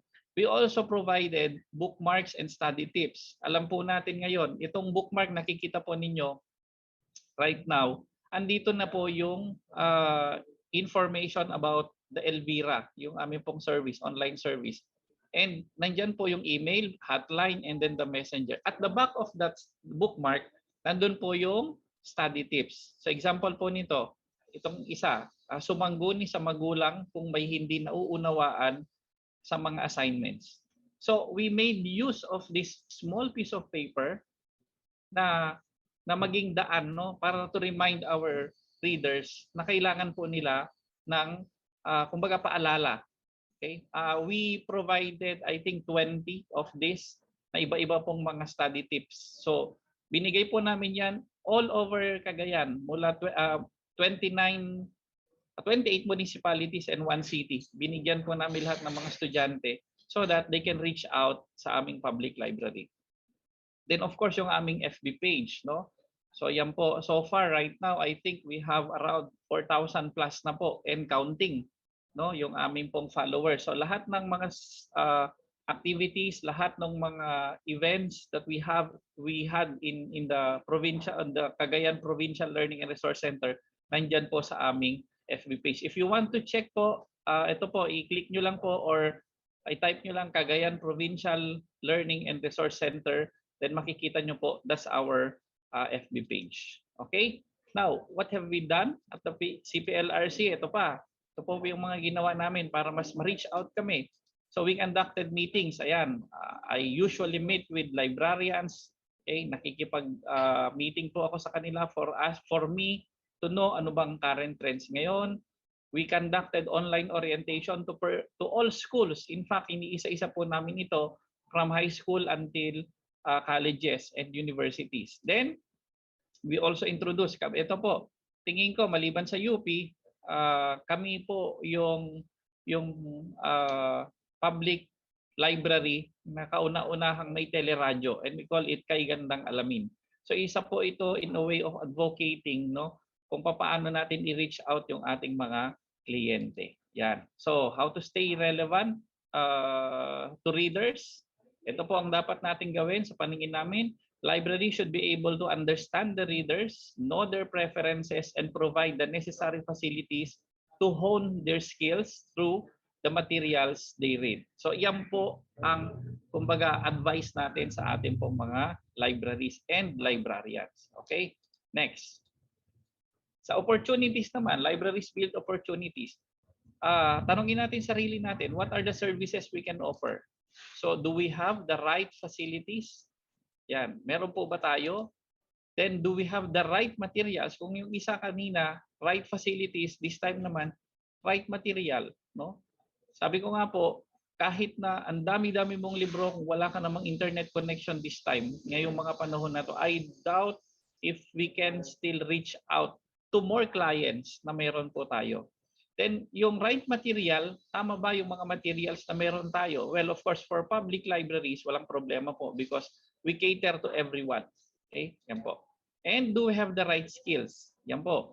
May facilities ka, may materials ka, pero yung mga library staff mo hindi naman marunong or kulang sa skills in serving the client, especially ngayong pandemic. So, kailangan po i-build up natin at yung ating mga staff on this note. Okay? Now, ano po yung ginawa namin, opportunities namin during this pandemic? So, ito po, we were able to have access to open access databases. Ano pa ba? Yung mga subscription to online databases. Yan, nag-subscribe po kami. In fact, so far, we are, I think, the first public library to subscribe yung pong mga na-subscribe namin na online databases. Mamaya po makikita po ninyo. Resource sharing, collaboration. We are now forming the so-called Cagayan Library Consortium and hopefully ma-materialize po namin yan before the end of the year. And then, sa services naman, we tried to become innovative. We tried to become resourceful. Innovative in the sense na kung may maisip kami, try it. Walang mawawala. Be resourceful. We partner with our with other agencies na pwede nating maging partner. Kasi nga, hindi po lahat ay tungkol sa pera. Sabi ko nga, maaari pa rin tayong magserbisyo kahit wala tayong pera. We just have to be resourceful. Then we go online. Then we have to be responsive. Importante po ito, maging responsive yung services that we offer. And of course, safe. Kaya nga, we follow the health protocols. Okay? Ano po yung in-offer namin? Ito po, yung mga, nagkaroon na po kami ng mga digital jobs PH. Yan. Ito po, before, no? Before, we offered this noong pre-pandemic, but we're trying to continue this, hopefully, sa mga susunod. Ano po? Dahil nga medyo mahirap mag-organize. Next. Digital literacy trainings. Ayan po. Ito po, nakailang graduates na rin po kami dito. And yung civil service review classes na meron po kami. No? So we offer civil service review classes for free sa ating mga constituents. So in fact, nakailang batches na po kami dito. And so far, isa po dito sa natutuwa ako kasi isa po sa mga staff namin dito sa CPLRC right now is already a staff, no? Because of yung civil service review class po na yan. Okay?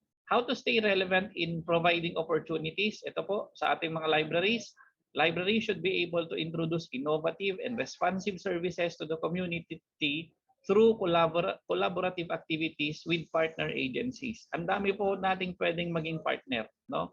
Mula sa local government, mula sa national government, regional offices, and others, ang dami po nating pwedeng maging partner. So yan po, opportunity po yan for us to partner and give opportunity for learning sa ating pong mga kliyente. Now, sa mag-introduce naman sa libraries, introduce advocacies, ano tong mga pwede nating gawin dito? So, una, we have to know the relevant issues. Like right now, ang pinaka-issue po ngayon is yung ating COVID-19, di ba? So, and then define the focus of your services. Ano ba at sino ba ang gusto nating bigyan ng focus? Sa amin po sa public library, ang dami, pero kailangan munang mag-focus para hindi po sporadic. Next, library should advocate reading, promotion of literacy and culture, and gateway to information. So, diyan po makikita po natin that libraries should be advocates of reading. Kaya po mamaya may mga activities kami that promotes reading, promotion of literacy and culture, and others. So yan po. Next, how sustainable are these advocacies? Yan ang isang malaking tanong. Kailangan nating i-sustain ito so that it will have an impact sa ating pong community, lalo na po sa mga public libraries. Ito po yung some of the activities and strategies that we do. So sa outreach and extension po namin, meron po kaming tinatawag na HPP or the Hatid Pag-asa sa Pagbabasa. Ano ito? Katulad po ng kay Sir Loren, kami rin po ay nagbibigay ng reading material sa mga COVID-19 patients, no? Doon mismo sa ospital. In fact, This picture is ito po, nagbigay kami ng mga reading materials sa Cagayan Valley Medical Center. Ito po yung COVID hospital dito po sa Region 2. And then, build a library project. Nagbibigay din po kami ng mga books sa ating pong mga schools in the entire province. So yan po. Continuous po yan, ongoing pa rin. At halos every week lumalabas po kami for this.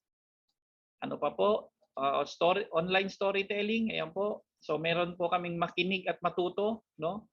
Tawag po namin sa ano, and ang kagandahan po nito, na-view po siya through the Cagayan Provincial Information Office. So meron po kaming slot doon which is every Wednesday po. So yan, meron po kaming mga storytelling sessions na ginagawa. Online tutorials katulad po nito, part pa rin po ng makinig at matuto. So nagkakaroon po tayo ng tutorial. Example po dito yung sa Filipino, yung paggamit ng nang at saka nang, yung NA, NG at saka NG. So example po yan.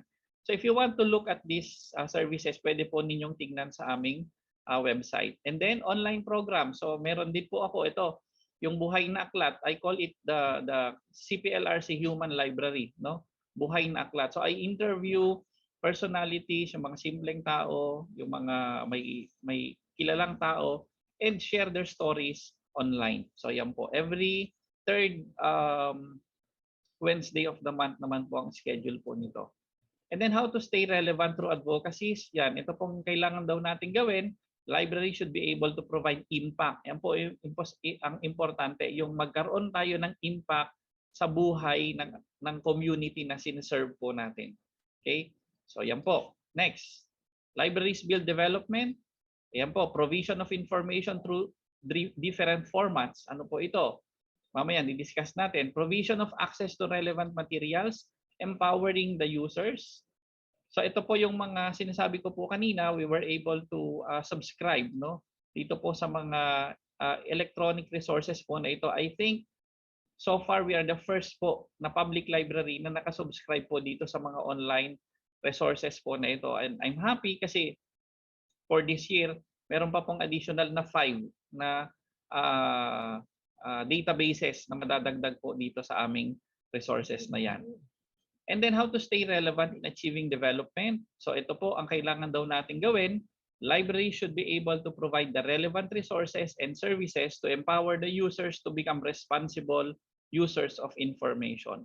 We provide relevant, no? Kaya nga po, kinakailang alamin natin, sabi kanina, alamin natin yung profile ng ating users, anong kailangan nila, at papaano natin sila matutulungan. Next, libraries build sustainability. Ito naman po. So we need to have, magkaroon po tayo ng guided decision making. No? When we say guided decision making, dapat alam natin anong direction natin. Ano ang gagawin natin for our libraries? Especially now, alam ko po, napakarami sa ating mga librarians ang medyo problema kasi nga maraming mga institutions ang talagang nagle-lay off, yung iba talagang nagtatanggal o nagbabawas. In fact, ito po, hindi siya but mabanggit ko na rin yung issue nung bagong CHED memo, no? Isa po 'yan sa hot issue ngayon sa library profession, no?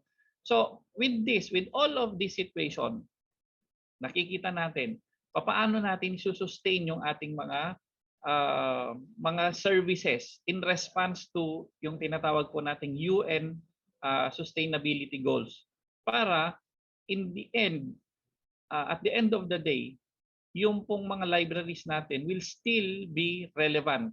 Ibig sabihin po, kailangan ipakita natin sa kanila that we can do something, no? Then we can sustain something para po sa ating mga clients. Ano pa po 'yon? We should have at least the skill of future casting. Yung nakikita po natin ano ang pwedeng mangyari in the near future. Just to share to you my experience as a public librarian. I came in a university library and then lumipat po ako in a public library now. And ito po, napakagandang ikwento po sa inyo because dumating po ako, I only have 9 items sa plantilla, no? Plantilla position. Tapos yung mga utility po namin automatic when they retire, nawawala po yon. However, with all the things that we introduced, lahat ng mga services na inoffer namin, we were able to get the approval of our authorities. Ano po yon? Dahil nag-restructure po ang buong Kapitolyo ng Cagayan, yung buong probinsya po, I was able to get 12 additional staff, plantilla position po ito. All because of future casting. Nakita ko po when I came here, nakita ko na may posibilidad na ma-recognize nga itong aming public library dito. And we were able to do it. How? Collaboration. Pangalawa, yung talagang masigasig ka. You have to be responsive. Pangatlo, yun yung sinasabi ko lagi, magpasikat po tayo. Kasi dumating po sa punto na halos wala kaming pondo, but this time, ang problema po namin, paano nga ubusin yung pondo. This is the miracle. Ito yung sinasabi kong miracle that happened. No?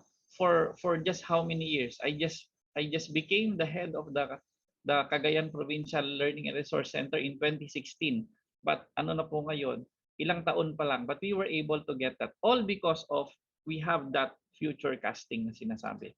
Next one, good planning. Kasama po dyan, no? Good planning. Dapat maging good planners po tayo. Dapat ang tingin natin hindi lang dito, kundi tingnan natin, tanawin natin ano pa yung pwede nating kamtin in the near future. And we do that through we have to know our direction, saan ba tayo pupunta. Of course, importante rin po ito, succession. Who will succeed us in case?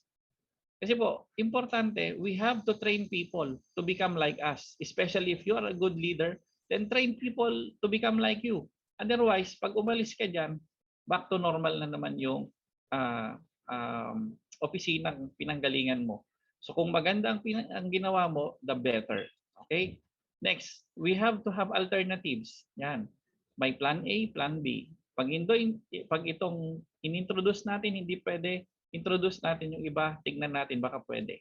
Okay? So, this is how, ito po yung sinasabi ko po sa inyo. Ito yung currently, itong before, this is the facade of the Cagayan Provincial Learning and Resource Center.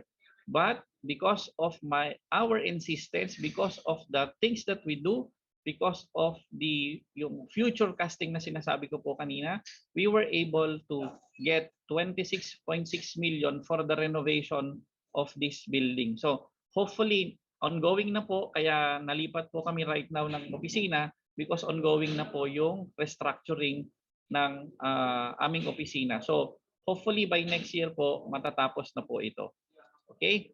So how to stay relevant in achieving sustainability? Ito pong sinasabi, library should be able to prepare its users, staff, and authorities in making sure that the services will continue even during challenging times. Ibig sabihin, kahit anuman yung pagdaanan natin, library services will still continue. So in conclusion po, ito yung sinasabi ko po, through the years, libraries have proven their role and worth in the society. However, staying relevant in times of uncertainty is a challenge to all its stakeholders, the librarians, the library staff, the authorities, and the clients.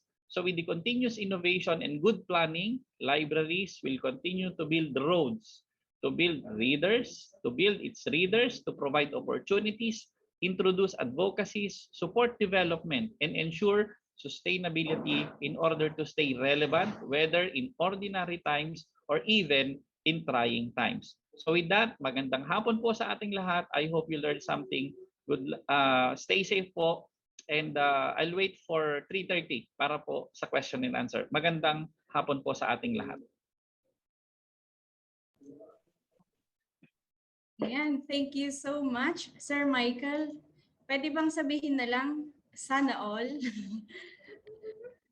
Hindi lang siguro ako yung magsasabi nun, no? Sana all. Kasi problema nila kung paano umubos ng budget.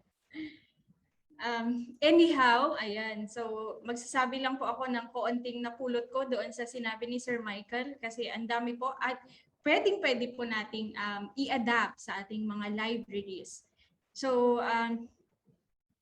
I agree with what he said. Sabi po niya, libraries should advocate reading, promotion of literacy and culture, and gateway to information. I believe this is one of the most important advocacies of all of us, because with technological explosion and information explosion, kasama na nito si fake news. Hence, we need to acquire relevant resources and provide relevant services to empower the users to become responsible users of information. And by doing this, we will be able to provide impact on the lives of the community that we serve. Ayan. So once again, thank you so much, Sir Michael, and see you later po. Finally, ayan, to give us the advocacies from the special library, may I request once again Ms. Linderlit M. Maglake to introduce our fourth speaker. Ma'am Linder? So again, thank you very much, Sir Michael. And also congratulations on your initiative. Saludo po kami sa inyo, sir. So let's go to our fourth speaker. It is my pleasure to introduce our next speaker. She is one of my favorite professors when I was taking up my master's degree in Baliwag University. She is a professional librarian with extensive experience in managing corporate libraries engaged in development, financing, and central banking. For the last 8 years, she has actively shared her knowledge with her counterparts in central banks worldwide through annual meetings of the Central Bank and Financial Institutions Librarians Group, or CBFIL, hosted in Basel, Switzerland, and the Center for Economic and Monetary Studies for Latin America, based in Mexico. In addition, she has also presented papers in local and international library associations such as International Federation of Library Associations, or IPLA, and Philippine Librarians Association, Incorporated, or PLAI. At present, Ms. Balagapo is the manager of the BSP Library Bangko Sentral ng Pilipinas, based at the head office in Manila, and has technical oversight over 22 satellite libraries of the bank. Prior to joining Bangko Sentral ng Pilipinas, she was administrator of the Asian Development Bank Library, knowledge manager at Andersen Consulting, now Accenture, reference librarian and subject specialist at Thomas Jefferson Cultural Center, and assistant librarian at the International Center for Living Aquatic Resource Management and at the British Council. She started her career as library educator at Western Mindanao State University. Ms. Balagapo has a Bachelor of Library Science degree from the University of the Philippines, Diliman, and Master of Library and Information Science from Baliwag University in Bulacan. So let us all welcome our next speaker, Ms. Nelia R. Balagapo. Hello po, Ma'am Nelia. Oh, hello, Linder. Nakikita ba ako? Yes, ma'am. Loud and clear. Malinaw ba audio? Loud and clear po, ma'am. Okay, thank you very much. Maraming salamat for inviting me to this webinar of DOST. I love DOST because DOST is our partner at Bangko Sentral Knowledge Resource Network. And I have good thoughts about the institution and about the people who are officials of DOST. Can I share my screen now? Hindi na ako magpapaligoy-ligoy, no? Go, ma'am. Bakit ako disabled?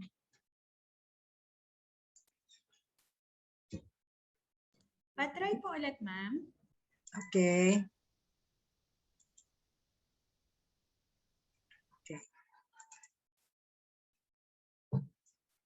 Okay, nakikita na po yung aking presentation. Yes, ma'am. I guess I have to share it, no?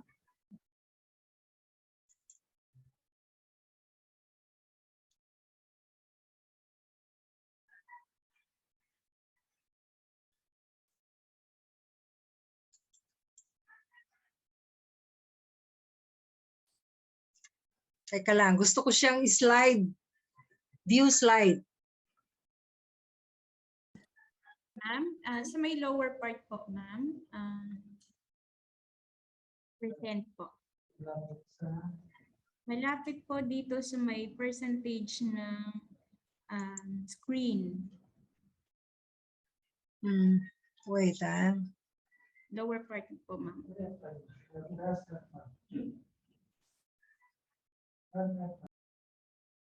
Nakikita ba siya kahit regular lang ng view? Yes, ma'am. Pero you can try pressing F5, ma'am. F5. Yes, ma'am.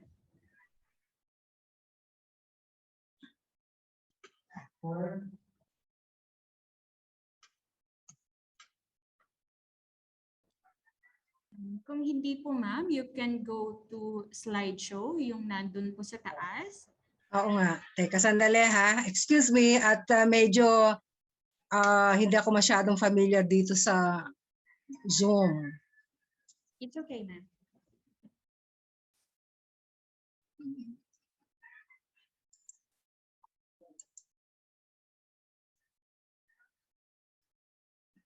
And with this, I think Ma'am Nelia is also an example of Okay.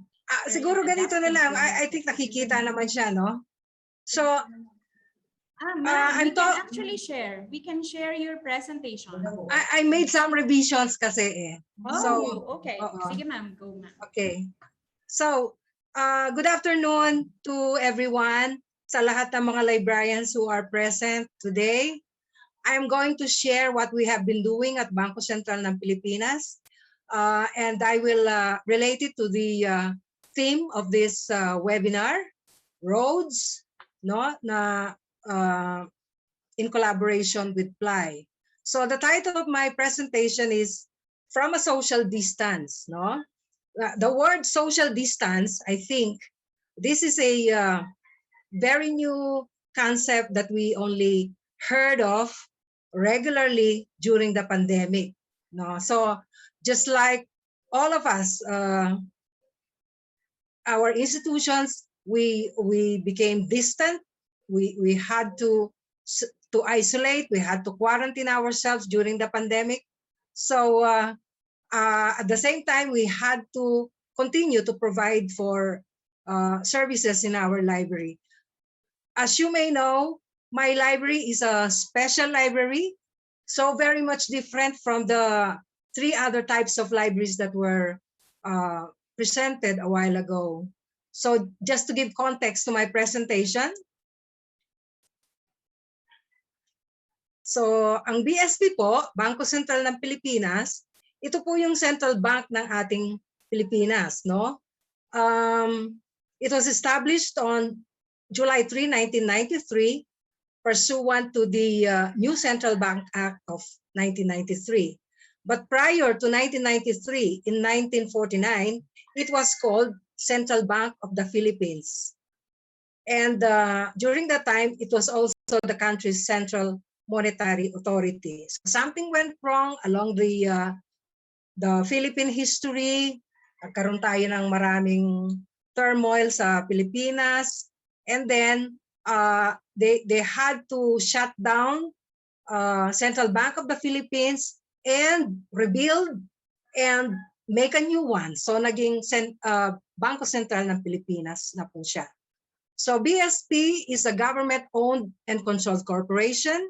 It enjoys fiscal and administrative autonomy from the national government in the pursuit of its mandated responsibility. So hindi po kami under sa any national government agency. We are independent. So ito po yung responsibility ng BSP. Siguro marami sa inyo ang nakakaalam pag tinanong, no, ano ang ginagawa ng Bangko Sentral? Probably many times whenever we visit places, we talk to people, ang alam nilang ginagawa ng Bangko Sentral ay mag-print ng pera. Di po ba? Yun ang pinaka-popular at pinaka-well-known ang Bangko Sentral. But Bangko Sentral has a lot of other responsibilities aside from printing our bills and notes, no? At saka yung ating mga coins. The first responsibility of Bangko Sentral is to provide policy directions in the areas of money, banking, and credit. Ibig po sabihin, policy making ang talagang business po ng Bangko Sentral sa areas ng finance, sa financial sector, no? So money, banking, at saka credit. As such, sinusupervise po niya ang ating mga bangko at saka yung mga non-bank or quasi-banking operations of non-financial institutions. Ano ba itong mga non-financial institutions? Ito po yung mga pawn shops, ito po yung mga money changer, ito yung mga rural banks, mga commercial banks, most of all, no? So, marami po siya. It's a regulator. So, ang Bangko Sentral po ang pwedeng magbukas lamang ng bangko. Siya lang din po ang pwedeng magsara ng bangko. So, meron po siyang regulatory power over money service businesses, credit granting business, and payment system operations. So, ito parang lahat ng parte ng buhay natin kasama ang Bangko Sentral dito. So, ang primary objectives po ng Bangko Sentral, aside from the three that I mentioned a while ago, is to maintain price stability, no? Conducive to a balanced and sustainable growth of the economy and employment. Promote and maintain monetary stability and convertibility of the Philippine peso. Promote financial stability and closely work with the national government, including but not limited to the Department of Finance, the Securities and Exchange Commission, the Insurance Commission, and the Philippine Deposit Insurance Corporations. Bangko Sentral also oversees the payment and settlement systems in the Philippines, including critical financial market structures, in order to promote sound and prudent practices consistent with the maintenance of financial stability. So kaya po tayo nakakapag-withdraw, deposit sa ating mga bangko, and nakaka-withdraw po tayo through ATMs, nakaka-transfer tayo ng money through PesoNet or InstaPay, at saka yung mga digital wallets. Lahat po yan, ino-oversee po ng Bangko Sentral. And also to promote broad and convenient access to high-quality financial services and consider the interest of the general public. So in everything that BSP does, tayo po ay kasama doon sa consideration. Malaking consideration po tayo. Okay? So, within BSP po, there are more than 50 departments, no? Lately, since 2020 and 2021, marami pong nadagdag na department sa amin. Either nadagdag or na-reorganize. So yung aking pong department used to be called Economic and Financial Learning Center. Now, since this year, January this year, it has been reorganized to become Economic and Financial Learning Office. So it's a full service department. Kami po yung library ng entire Bangko Sentral. We provide the Learning Resource Center for financial and economic matters through the library. And my department also plan, develop, and implement communication strategies to promote financial and economic education with the objective of fostering greater public understanding of basic financial and economic concepts, developments, and issues, including the role of the BSP in the economy. Ito pong pangalawang bullet na to, ito talaga yung pinagsisikapan nating ibigay sa ating publiko dahil nandito po yung promotion ng financial and economic education, which is our advocacy. Ito po yung advocacy ng aming department. So, ito po yung objectives ng aming department. The objective is to have a well-informed public on economics and finance. So, ang ginagawa po namin dito, we create awareness and enhance knowledge of these areas, no? If people are more aware of this economic and financial matters and issues, people will have better understanding of the concepts, and therefore they can have better decision making. So we conduct seminars and conferences to build the confidence of our people for their financial literacy, no? And also we would like to improve the behavior of our people and make them trust BSP policies, at saka ang mga tao natin will be able to have better decision making, like having better savings, asset building, use of credit. So ito po ang objective namin, no? So these objectives are well aligned with the BSP's strategic objectives, which are actually dalawa lang po kung susumahin: well-managed inflation at saka inclusive financial system.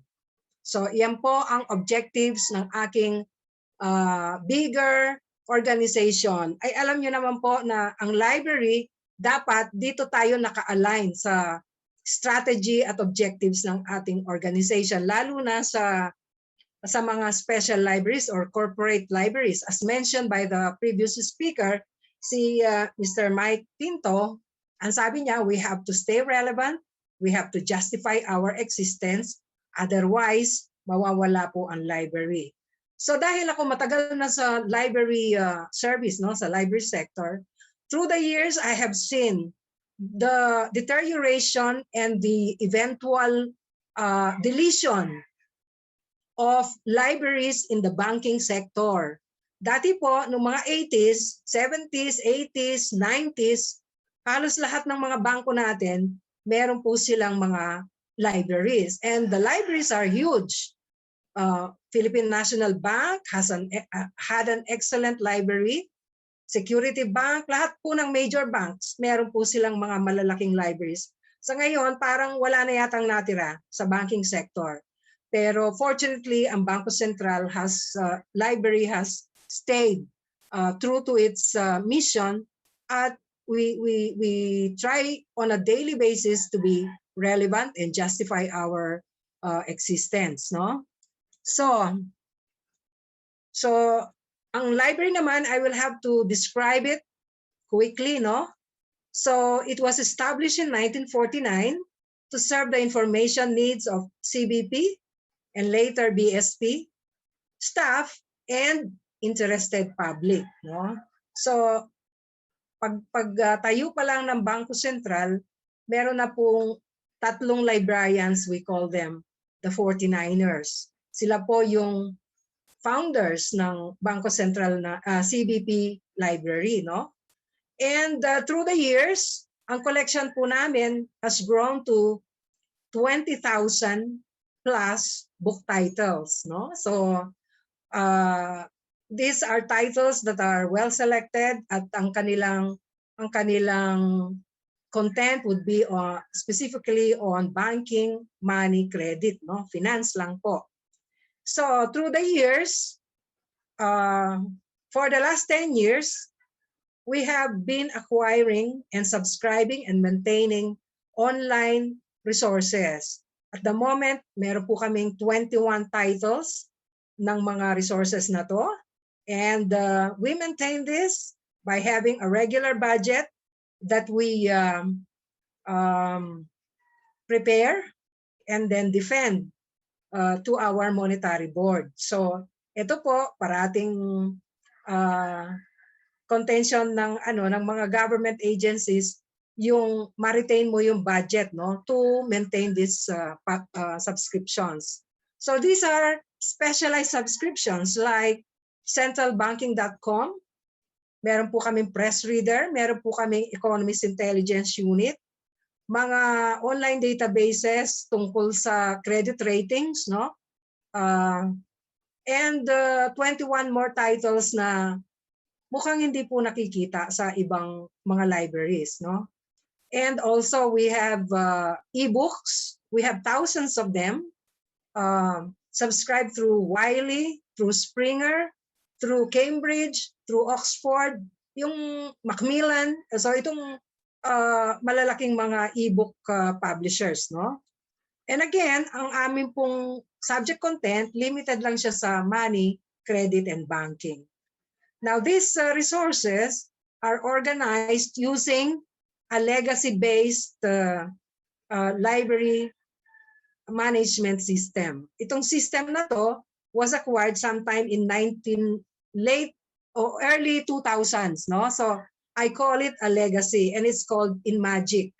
So ito, na-access lang po siya in-house through the local area network. So if you are within the campus or the headquarters or the compound ng Bangko Sentral ng Pilipinas and you're using an official laptop or a PC, you are able to access the library portal. So meron kaming portal, doon sila nag-a-access. As for staff, meron lang kaming 6, no? So we are a lean and mean library organization. I lead the group. I have a BO4 assistant manager, and then dalawang bank librarian 3 and dalawang bank librarian 1. All of us are professional librarians. So wala po kaming library assistant. So all of us do most of the work, and I am fortunate na yung aking mga staff ay magagaling po sa kanilang trabaho. Aside from the collections that we have physically and through subscriptions, we have a network of libraries among the Central Bank Librarians Network. So ito po ang napakalaking network na nagre-rely din kami pagka wala kaming mahanap hindi namin mahanap yung mga latest na mga libro or journal articles.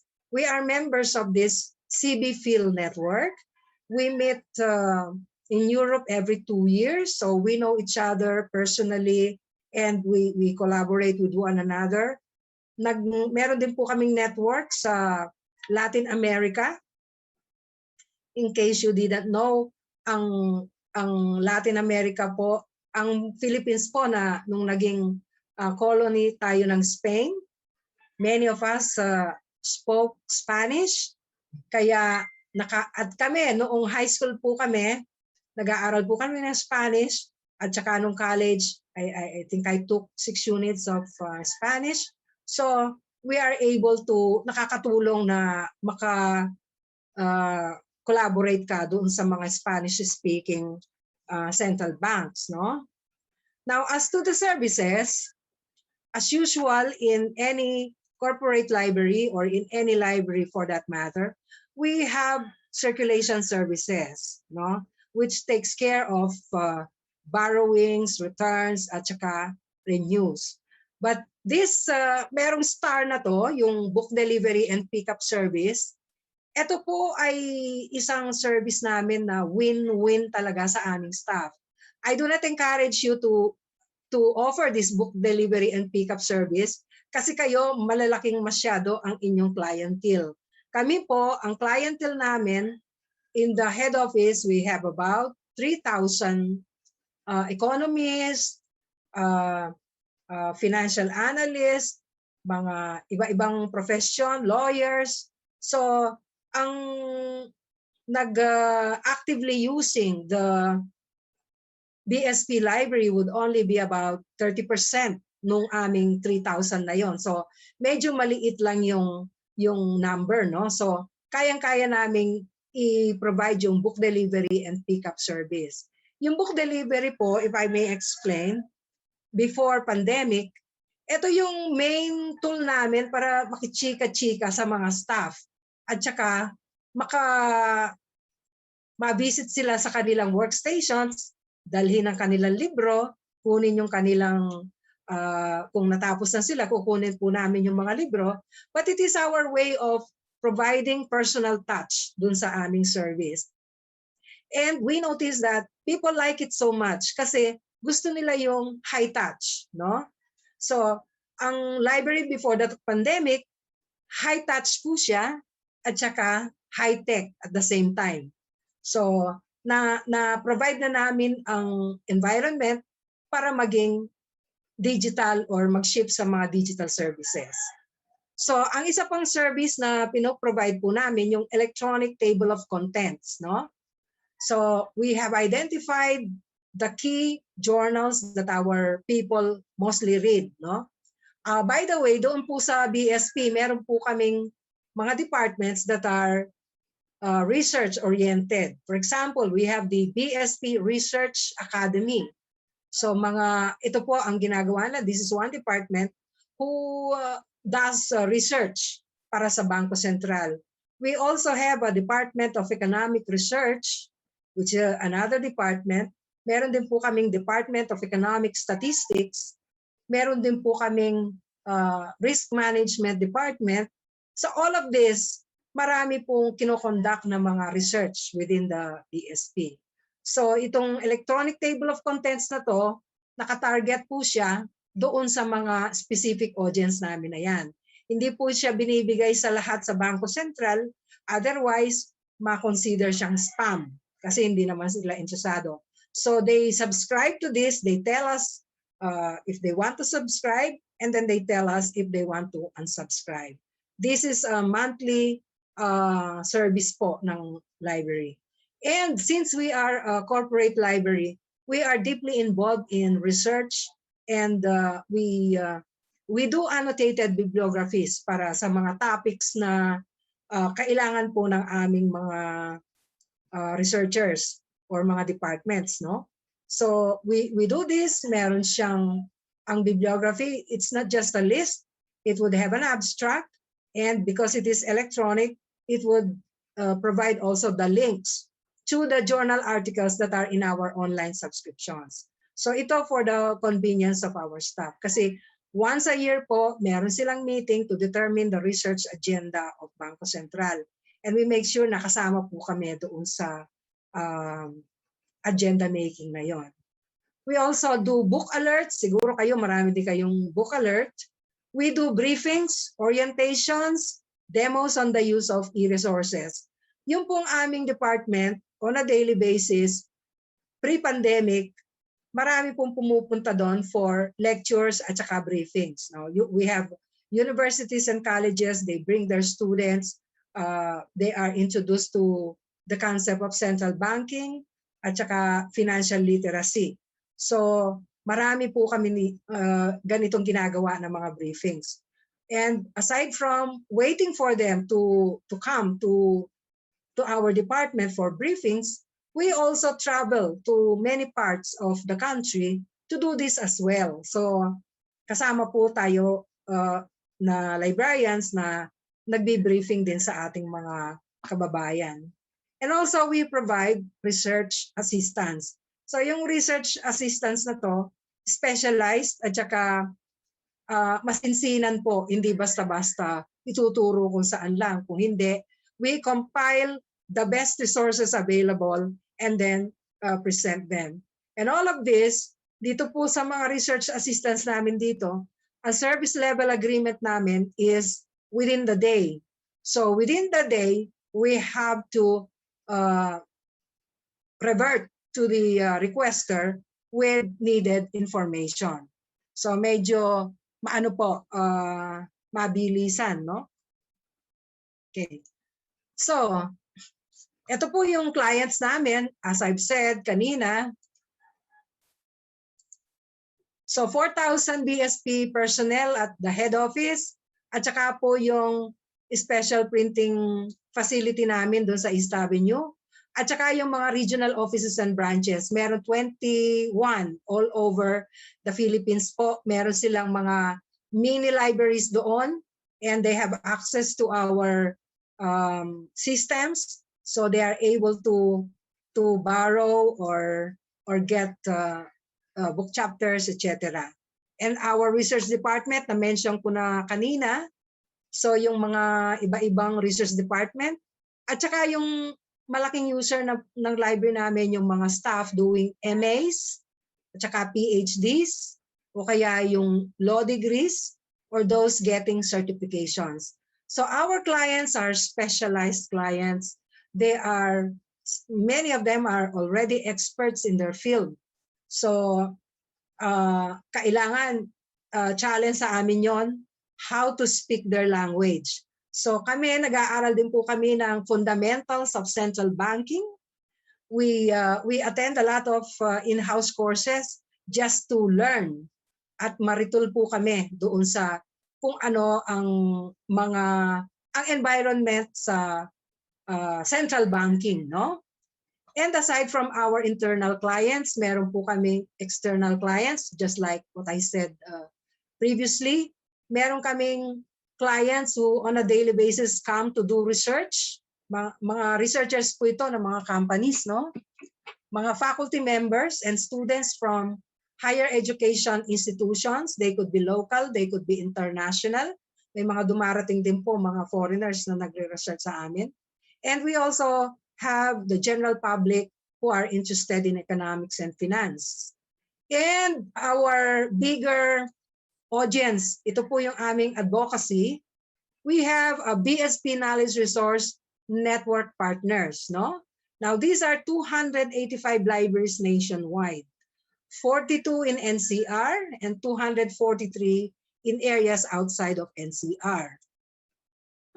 So that was before pandemic. As of March 13, lahat po tayo nagulantang at hindi na po tayo nakapasok sa ating mga opisina at saka sa ating mga libraries, no? So the library was closed physically to the public. I think we were closed, talagang close na close for 3 months, no? And then after that, unti-unti nagbukas-bukas siya. Okay. So BSP instituted alternative work arrangement para sa staff ng Bangko Sentral po. So we were put on flexible work hours for those who are on critical or mission critical units. No? Mission critical po, ibig sabihin, hindi pwedeng mag-function ng ating economy kung wala itong mga departments na to. For example, yung department namin ng Payments and Settlement System, hindi po sila pwedeng magsara kasi ito po yung nag-a-approve ng mga bank transactions. Kung magsara po ito, ibig sabihin titigil ang ating economy. So may mga tao po na nag-work even during 2020 or throughout, hindi po sila umaalis sa Bangko Sentral. And then we also went on skeletal workforce. So yung mga departments na kahit hindi sila critical, mission critical, meron pong 20% na pinapapasok para mag-provide ng service. And then of course, like all of you, most of us work from home, including myself. So ako po from March, nandito na lang ako sa Pampanga sa aking residence, so I hold office here. Now, during the pandemic, ang observation po natin, there was a great need. Nag-continue po ang need for information and library services. Hindi naman siya tumigil. As a matter of fact, mas naging makulit po ang kanilang needs, no? The concept of time and space were blurred. So, lahat po kaming mga staff, you know, you have to be online from 8 o'clock until 6 p.m. officially. Pero unofficially, kahit po after 6 p.m., naka-online pa rin kami. Kasi pagka may nag-send ng email, for example, yung member ng monetary board, yan po yung mga big boss namin. Kahit alas 12 ng gabi, you have to respond to that, no? At lahat po ng mga request, there is a sense of urgency. So lahat urgent, no? They need urgency. They need materials urgently, no? Rush. So I think I could translate it for the human need for assurance na meron pa ring connection.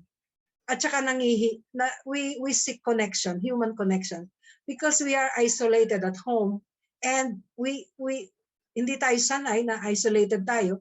So we still need human connection. So sa library po, mas dumami po sila.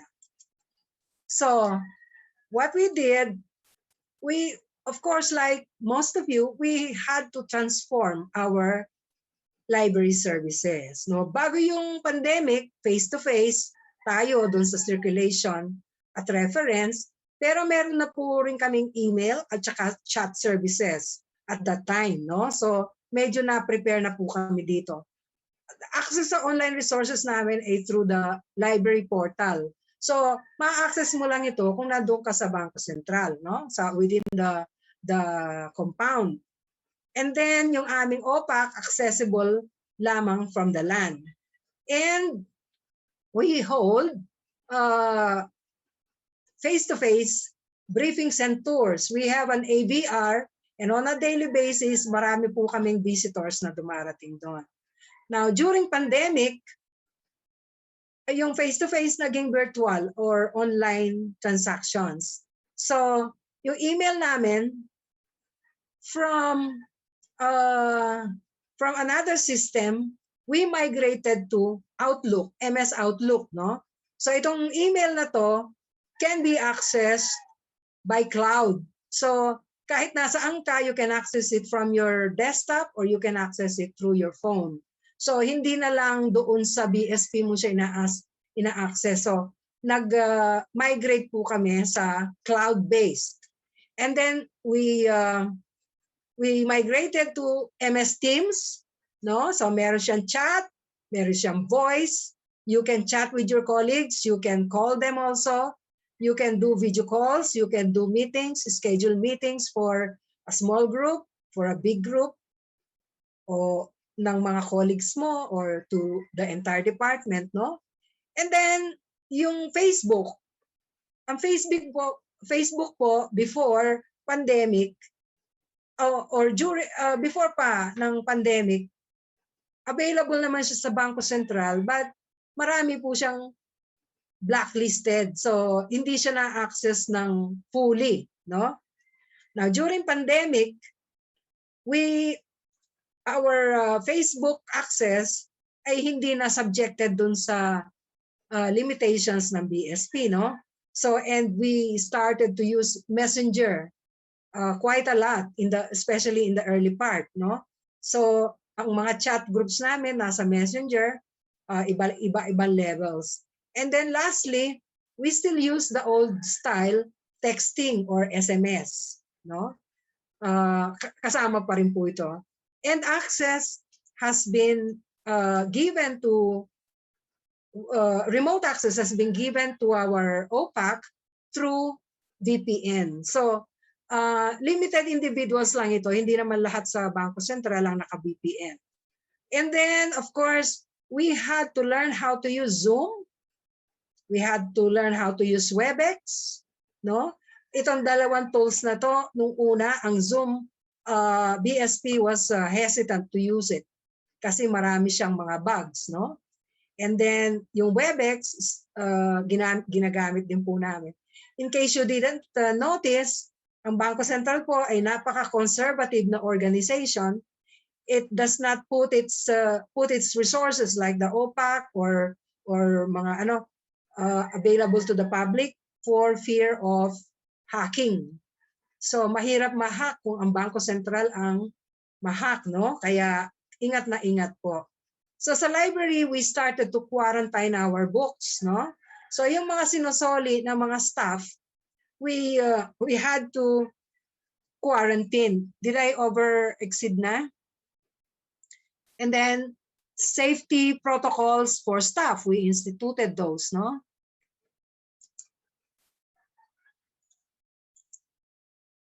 Other initiatives, ito po, mga online subscriptions. We set up our subscriptions for people who are working online. We did a lot of tutorials. We started book chapters delivery at saka book alerts. And for our online clients or external clients, we did a lot of online learning sessions for KRN partners in Luzon, Visayas, and Mindanao. So ito po, may we went through the new BSP website. Meron pong research and media page. I had to tell them what's available, paano nila i-access ang lahat. And of course, we produced a KRN update newsletter na ito po yung naging importante talaga. So KRN is our advocacy, and it is an important component of BSP advocacies on financial and economic literacy, financial inclusion, and in the fulfillment of its goal of bringing BSP closer to the people. So, as of now po, meron kaming 285. We started in 2017 with 15 LGUs in NCR, and now we have 285 in 80 provinces. These are libraries in the LGU, national government agencies, and higher education institutions. There is a book donation component at meron po siyang MOU signing. And then, ang importante dito yung reference assistance or ILL. Na itong last bullet na to, I can see this exploding as our academic libraries begin to lose their opportunity to get new staff, no? Because of the new CHED memo. So ito po, magiging importante yan para sa ating libraries. So some of the pictures in our KRN, this is at UST. Ito po naman dun sa Foundation University sa Dumaguete. Dito sa Cebu, those are all librarians. And I'll just go back to KRN update newsletter, no? Kasi ito po ang special SDI namin para sa mga libraries. It's intended for libraries. So it's a monthly publication.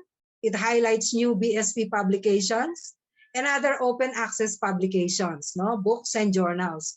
It provides the link for quick access. It can be shared to your communities.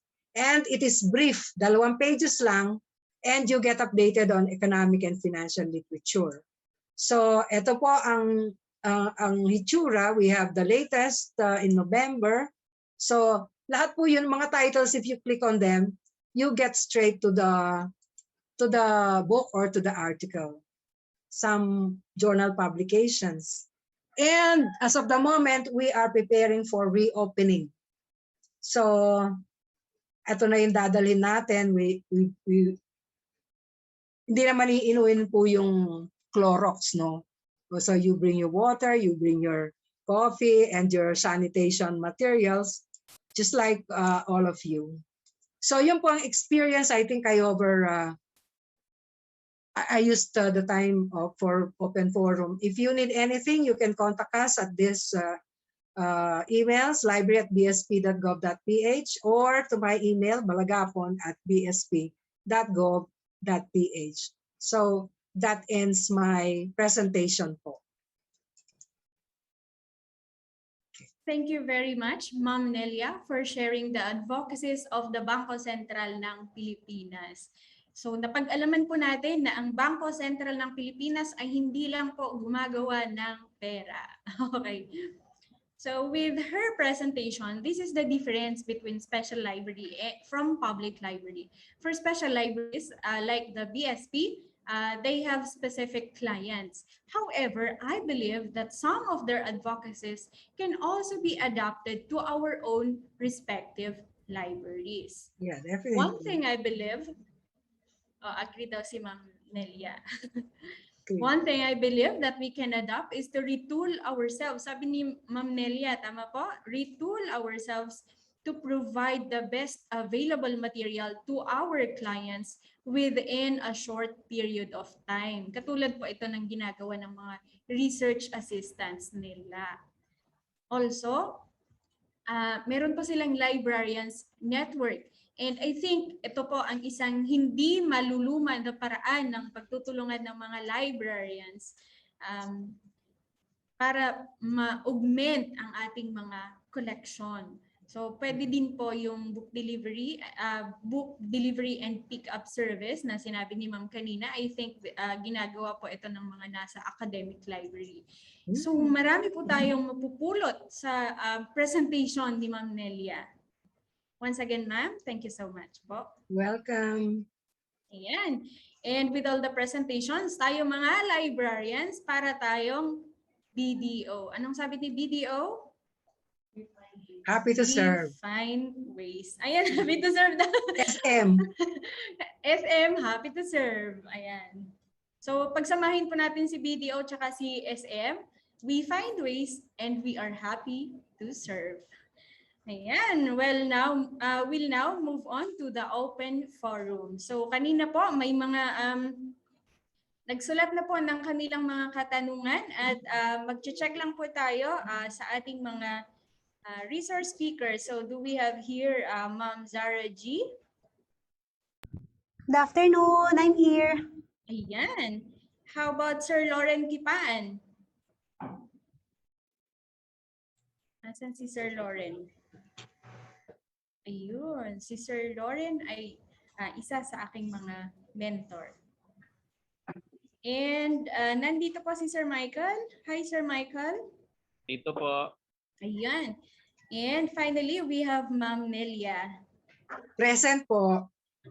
So magsisimula po muna tayo kay Ma'am Zarah G.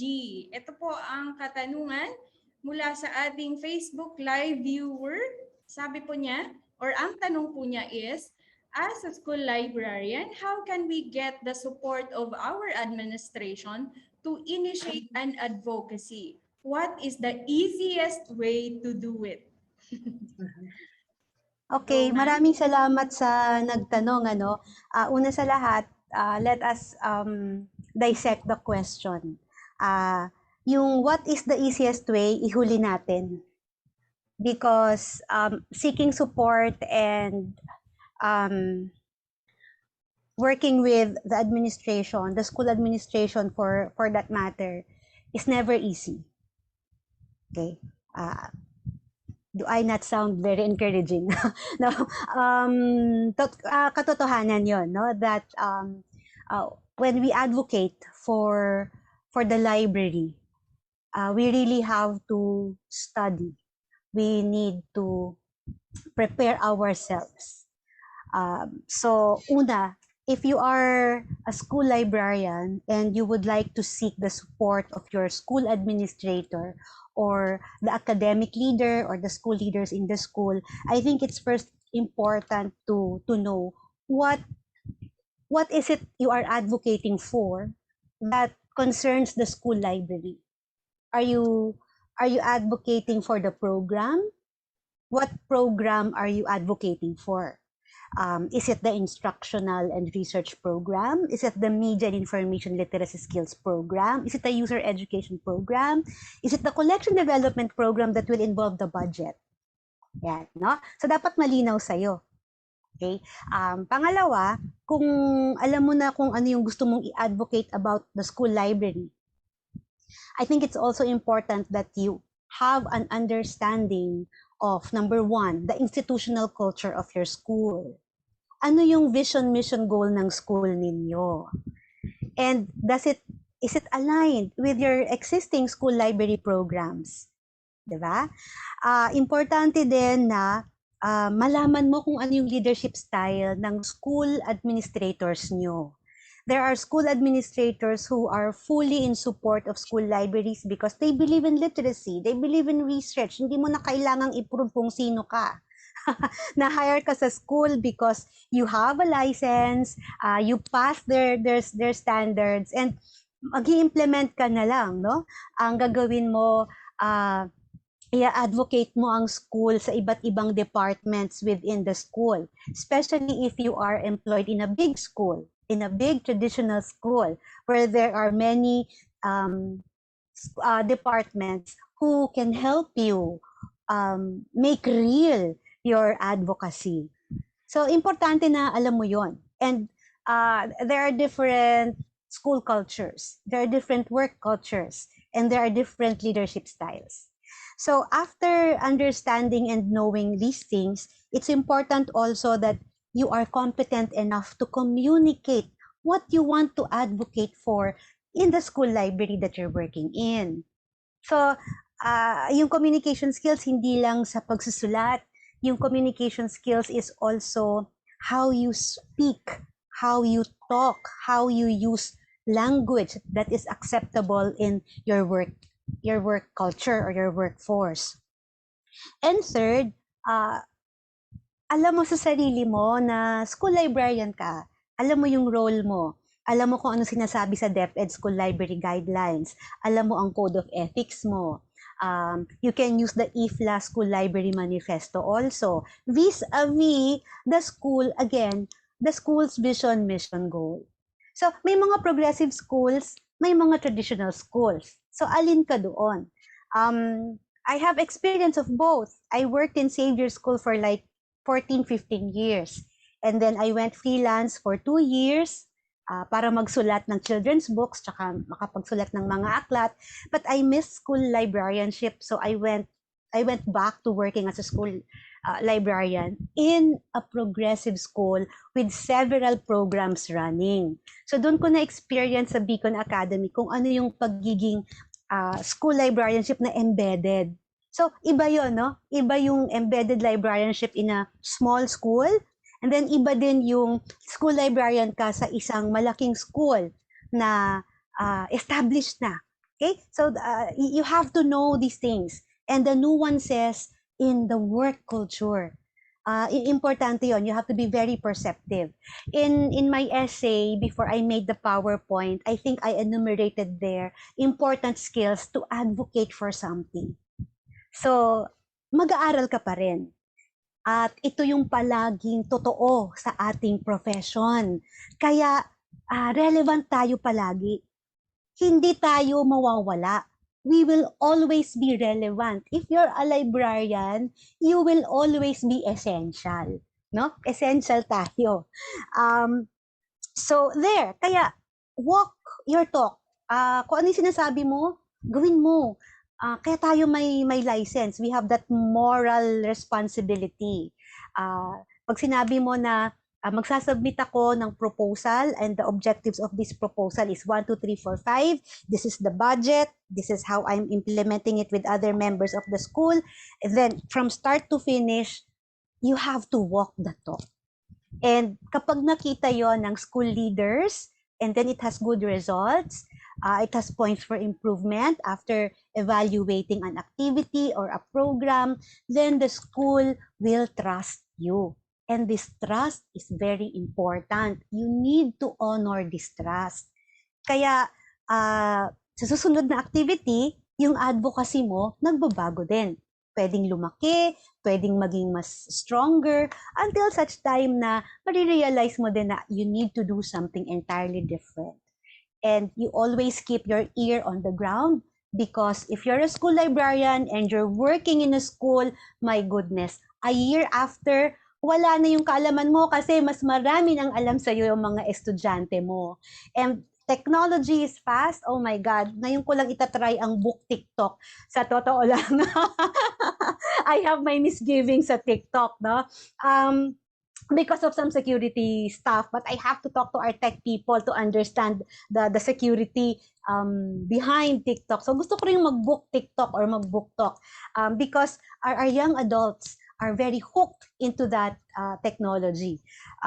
Yeah, okay. So is it easy? No, it's a lot of work. But if you find joy in it, then your work becomes your joy. Diba? Kahit mapagod ka, kahit maloka ka, kahit ano ba yung status ko sa Facebook the other day, tough week. Yeah, no, kahit may tough week ka, basta mahal mo yung ginagawa mo, no? Your passion can become your mission.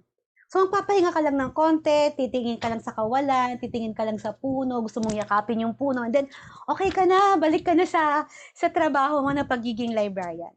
And I think you also need to collaborate. That's one of the things that was very striking to me during the pandemic. I can never work alone. I have to work with people. And it's made even more difficult because we're working online. But it's fun. It can be fun. Ayan, thank you so much, Ma'am Zarah G. So there's no easy way. but it can become easy if we do it out of passion. Ayan. So thank you. Ang daming words of wisdom tayong napulot ngayong araw. And Ma'am Nelia, would you like to share something? Yeah, just like yung sinabi na Ma'am Zarah, it is very difficult to start an advocacy. But first of all, just like my experience, no, kailangan meron kang champion within the organization. So you do not do it alone. You have to get somebody higher up there para mag-champion sa iyong advocacy. So unang-una, dadaan ka sa director. Just like any government agency, meron akong director, meron akong assistant governor, at saka meron kaming governor, no? So after carefully writing the concept paper or the business plan, no? Ipipresent mo yan ngayon sa iyong director. And then kung ang budget mo ay ganito, dadaan ka pa sa butas ng karayom. And then sa aking experience, ang medyo na-intimidate ako when finally I got my audience with the governor of the BSP. Napaka-powerful person ng governor ng Bangko Sentral ng Pilipinas, and it's not every day that you get a chance to present your advocacy to him.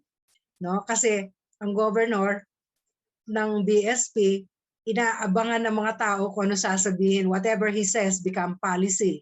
Parang presidente ng Pilipinas.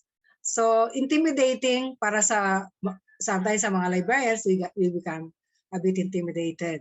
So yun ang masasabi ko. It's never easy, but it's worth all the trouble at saka yung sleepless nights at saka lahat ng kaba. Once you have it, I mean, it's for your own personal accomplishment at saka yung accomplishment ng staff mo. At saka anong outcome na magagawa nito para sa mga public, no? For example, yung aming advocacy sa KRN. Previously, yung financial literacy ng mga Pilipino, I studied very well yung mga literature, no? So ang financial literacy natin was only at 25%. Ang highest in 2014 was the United States at saka Finland at 63%. So, noong 2015, nagkaroon uli ng financial literacy rate survey ang World Bank among millennials naman. Kasi previously, mga adults, no? So, among millennials, akala mo ang galing-galing nila kasi parati sila nasa internet, nagre-research, ano. Ayun pala, mas mababa pa sila, 22% in 2017. So, yun ang gusto nating i-uplift. And it's for a bigger cause. For a national cause na gusto nating tumaas ang awareness at literacy sa finance so that they can make better decisions in life. Including, may relationship din yan sa election. Pag marunong ka sa economics, you're looking for people, your leaders to be good in economics as well, di ba? At saka sa finance. So yun ang aking experience sa aking network advocacy. Ayan. Thank you so much, Ma'am Nelia. So kahit dumaan po tayo sa karayom, it's worth it pag nakuha na natin yung ating inaasam-asam. Okay, next question po to Sir Lauren Kipaan. Sir Lauren, this is your question po from Ms. Cherry May Vidal. Sir, please cite specific example of providing client service beyond office hours. Okay, good afternoon again. Thank you for the questions. Simple lang po sa amin, particularly sa kanyang question, how do we extend our services beyond office hours? One specific example is our social media, our email. 4 po kaming admin dito. So kahit na nakauwi na kami sa bahay, sa bahay namin after office hours, we are still connected to them because lahat kami nakamonitor doon sa Facebook page namin, sa mga Twitter, email, including the SMS. So lahat po kami may access doon sa 4 po yung nakamonitor na admin or nakakaalam ng passwords. So anytime po, kahit na kung gising yung isa sa amin ng 12 midnight, nakaka-respond po kami. And then yung mga e-books and digitized thesis, yun po yung in demand noon. Hawak-hawak po namin yung mga laptop namin, including the external drives. So kung sino yung nakaka-respond, siya po yung kung sino yung maunang mag-respond, siya po yung kaya medyo mabilisan yung respond namin. At least nakaka-respond po kami ng within 24 hours mostly. So yun po yung mga extensions ng services namin kahit na beyond office hours. Sir Lo, hello Yes. po. Sir, para sa bayan po ba yung office or yung services ninyo after office hours? Ibig sabihin po ay TY. TY, opo. Sa ngayon po, wala pong nag-claim sa amin ng overtime. Bali, TY po talaga yun for the purpose of service. Ayan, so para sa bayan nga po. Kasama din po yung load, sir? Kasama po yun? Pang data? Or provided po? Sometimes merong nabigay sa aming load pero karamihan talagang TY din po. We are lucky enough na lahat kaming apat meron naman pong kanya-kanyang magagandang internet connection. So parang naging normal na po. Wow, very nice. Right, next question po kay Sir Mike. Sir Michael, this is your question from Anonymous. Okay. How do we know the information needs and preferences of our clients during these times that we cannot interact with them via face-to-face? Opo, magandang tanong yan. Paano natin malalaman talaga? Sa amin po kasi we have this strategy na number one, meron po kami, meron kaming teleradyo eh. So I used to discuss things doon, especially the services of the library. Then sa baba, nakikita namin yung mga comments nila. Sir, sana may ganito. Sir, sana may ganito. And then another thing, doon po sa aming mga because I used to go out, hindi even during pandemic po, lumalabas talaga kami. We reach out to people from one school to another kasi nagdi-distribute nga po kami ng mga libro. So, in a way, I have the chance to talk with the principal, sa mga teacher, sa mga kung sino-sino, even the janitor along the way na makasalubong mo, kakwentuhan mo konti, then you can get some information about sa mga natin. And then another one, meron din po kaming mga activities like katulad po ngayon, katatapos po, by tomorrow, magkakaroon po kami ng awarding ng aming contest na library mo, promote mo, and then libro mo, kwento mo. Okay? So in a way, doon sa mga sumasali, nakikita namin na yung mga needs nila. And nakikita namin yung interest din nila, especially doon sa libro mo, kwento mo. In fact, nagulat kami, merong elementary hanggang college na sumali. So, ang ganda ng turnout and nagulat din kami sa way of presenting ng mga bata, So in that strategy na ginawa namin, we were able to realize na ito dapat pala yung ginagawa natin, Mahirap but kailangan talagang may impact. Hindi kasi pwedeng introduce ng services na walang impact, Baka ang kalalabasan niyan yung librarian impacto. So anyway, so ganun po. That's how we do it. And then yung mga text messages, and then kasi may hotline po kami anytime, yung katulad kay Sir Loren. In fact, minsan may nagte-text hanggang alas 10 ng gabi. Tatanong, even during weekend. So tinatanong nila, Sir, may ganyan ba kayo? May ganito ba kayo? So in a way, we are gathering information as to ano ba yung need nila. And nakikita namin anong grade level and then yung level ng mga estudyante na nagtatanong.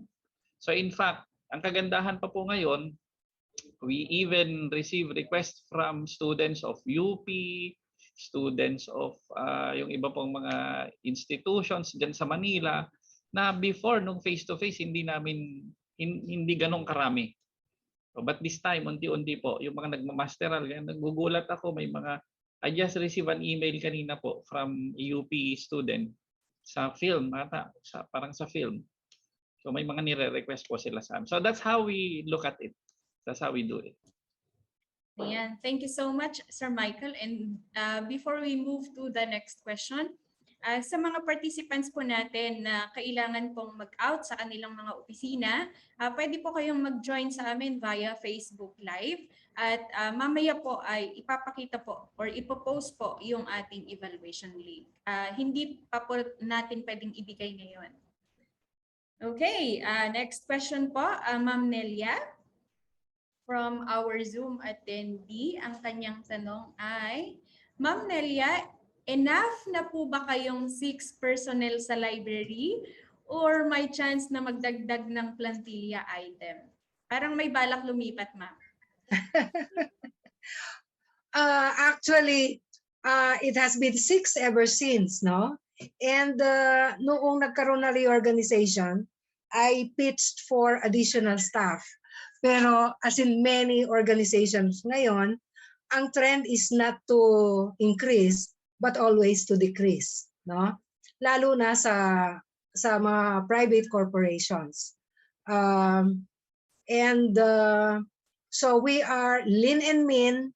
We retool ourselves so para makakope kami sa mga needs ng aming staff. Ang kinatatakutan ko nga because of the network namin na across the country, no? We are present in 80 provinces in the Philippines, no? Except Sulu.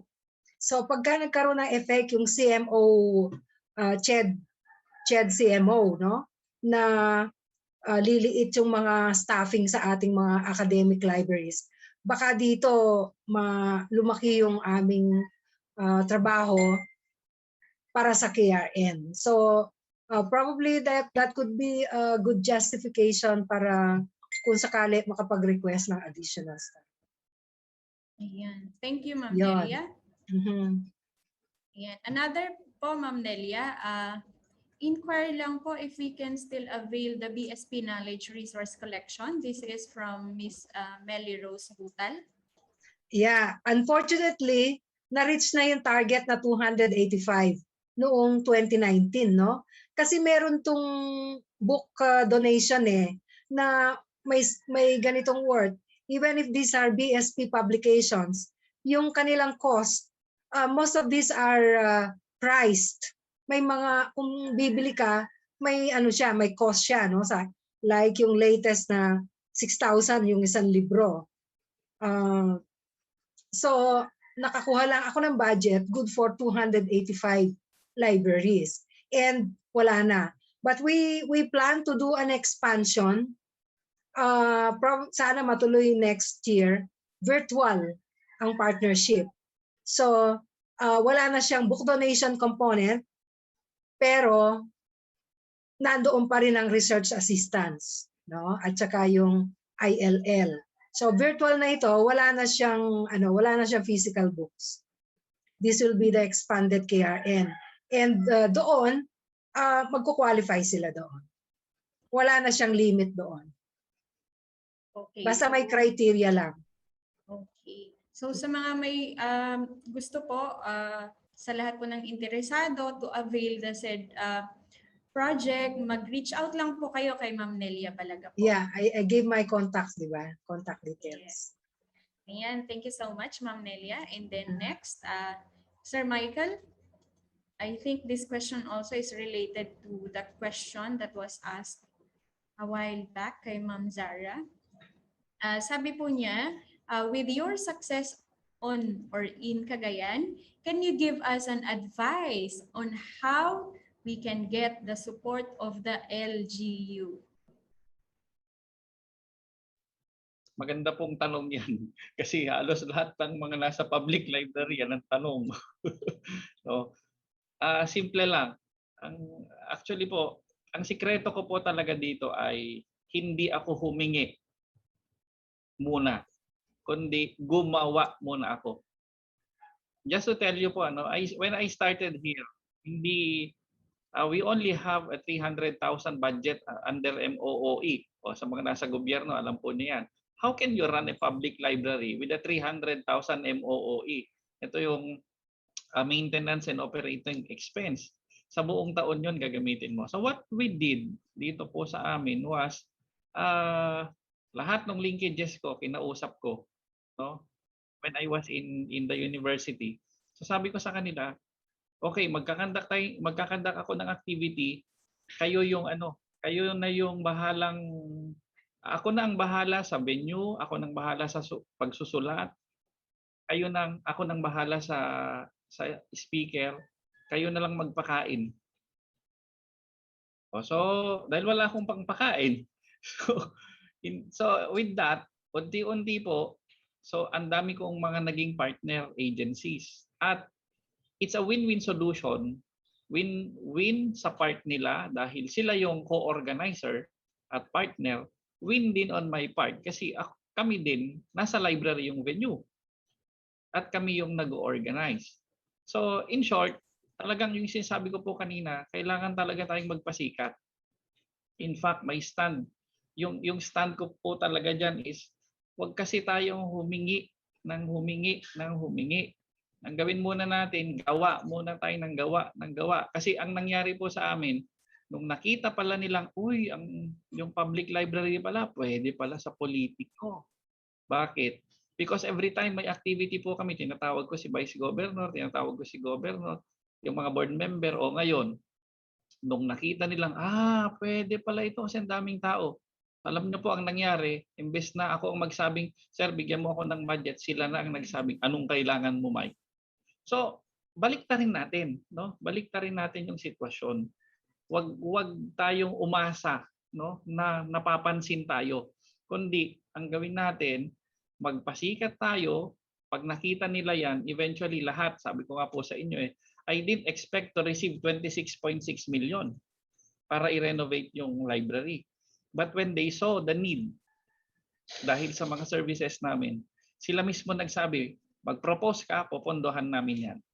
So ganun po. That's how we do it.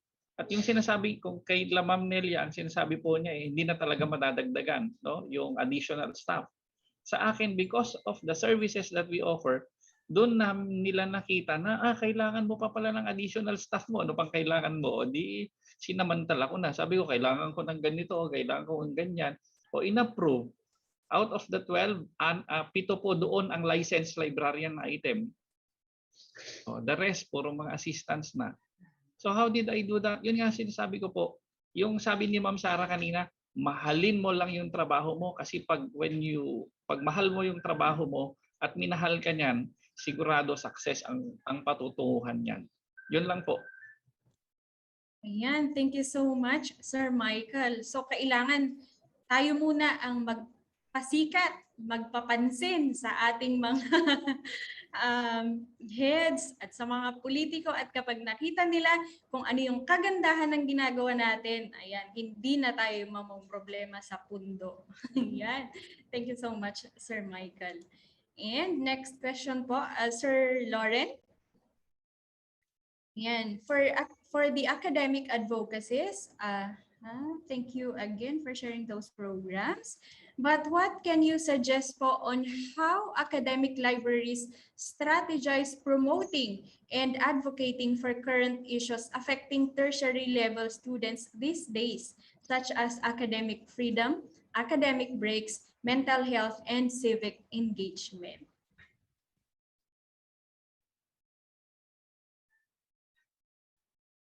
Sir Lo?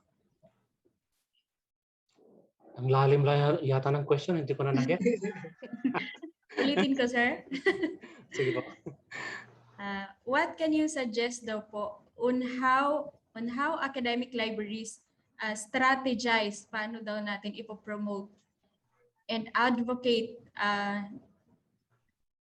with the current issues affecting tertiary level students these days, yung mga nadidepress, something like that. Academic freedom, academic breaks, mental health, and civic engagement. Okay, medyo mabigat yung kanyang batong tanong sa akin. It seems the approach is something holistic. Ibabaton natin sa buong administration. But for the academic library side, medyo ginagawa namin po yan actually. Ever since nag-open din po kami sa library kahit na nung ECQ lang kami nag-close. And then we intensify our online thing, mga services. And then we partner with the Office of Student Affairs also sa mga activities na ganyan. Actually, since kami yung may mga Zoom account, we hosted their activities many times, including the student activities like the acquaintances. Yan po. So, yun po yung mga pwede nating gawin na pwede nating ma-support sa mga estudyante. And then, of course, importante din yung ating frontline ethics kahit nasa online tayo. Huwag tayong masyadong magagalitin sa kanila para friendly sila mag-request sa atin. Kasi isa yun sa mga impact din sa kanilang mental health. Kung halimbawa nag-request sila sa email o sa chat, after 1 week mo i-response. So na-stress na sila sa kahihintay. No? So yun po yung one. So dapat within 24 hours at least naka-respond ka kung meron o wala. So yun po yung isa sa mga kuha namin. Yung timing ang importante na pwede nating mai-invest sa kanila. And for now na medyo paluwag naman na yung yung ating mga protocols, I think it's very important also to allow them in observing very strict protocols in the library also. And I think marami pa akong napapansin na academic libraries, we have to accept na parang hindi pa pandemic ready. No? So marami na akong napupuntahan sa mga online accreditation na hindi pa handa yung kanilang mga for face-to-face. And I think that is the next thing to work on, yung at least pandemic ready yung ating mga gamit, hindi lang sa online. Thank you. Thank you, Sir Lauren. So makakatulong pa din tayo na ma-distress yung mga estudyante sa pag-organize pala or pagpapagamit ng ating mga platforms for them to conduct activities para sa kanila. That's very nice. Ayan, next question po, Ma'am Zarah from an anonymous attendee. Ma'am Zarah, what would you advise new school librarians to do first and foremost upon handling or entering a new workplace or library? Siguro not only in school librarian. Okay, sige. So I take it that the context of the one asking is new in the profession. Correct me if I'm wrong, you can reply. I think it's important for any school librarian first to know the job description. Bilang school librarian, tingnan mo kung ano yung nasa HR, ano yung nasa manual. Yan. Pwede mong hingin yun, no? May karapatan ka na makita at mabasa yon. Once you gave your yes, of course, at once na nakapasa ka na dun sa mga steps na hired ka na. And then you study the organizational flowchart. Nasaan ba ang school library mo? Nasa student services o nasa academic? Kasi hanggang ngayon, may mga school library, particularly sa private schools, na nasa student services pa din, no? So, ibig sabihin nito, wala kang academic role. Aba, mahirap yon. Mahirap magturo ng research, mahirap magturo ng media and information literacy kung nasa student services ang library mo. So, pag ganun ang nangyari, you have to strategize. Mas malaki yung advocacy mo para sa library na gagawin. Kasi dapat nasa academic ang library, ang school library.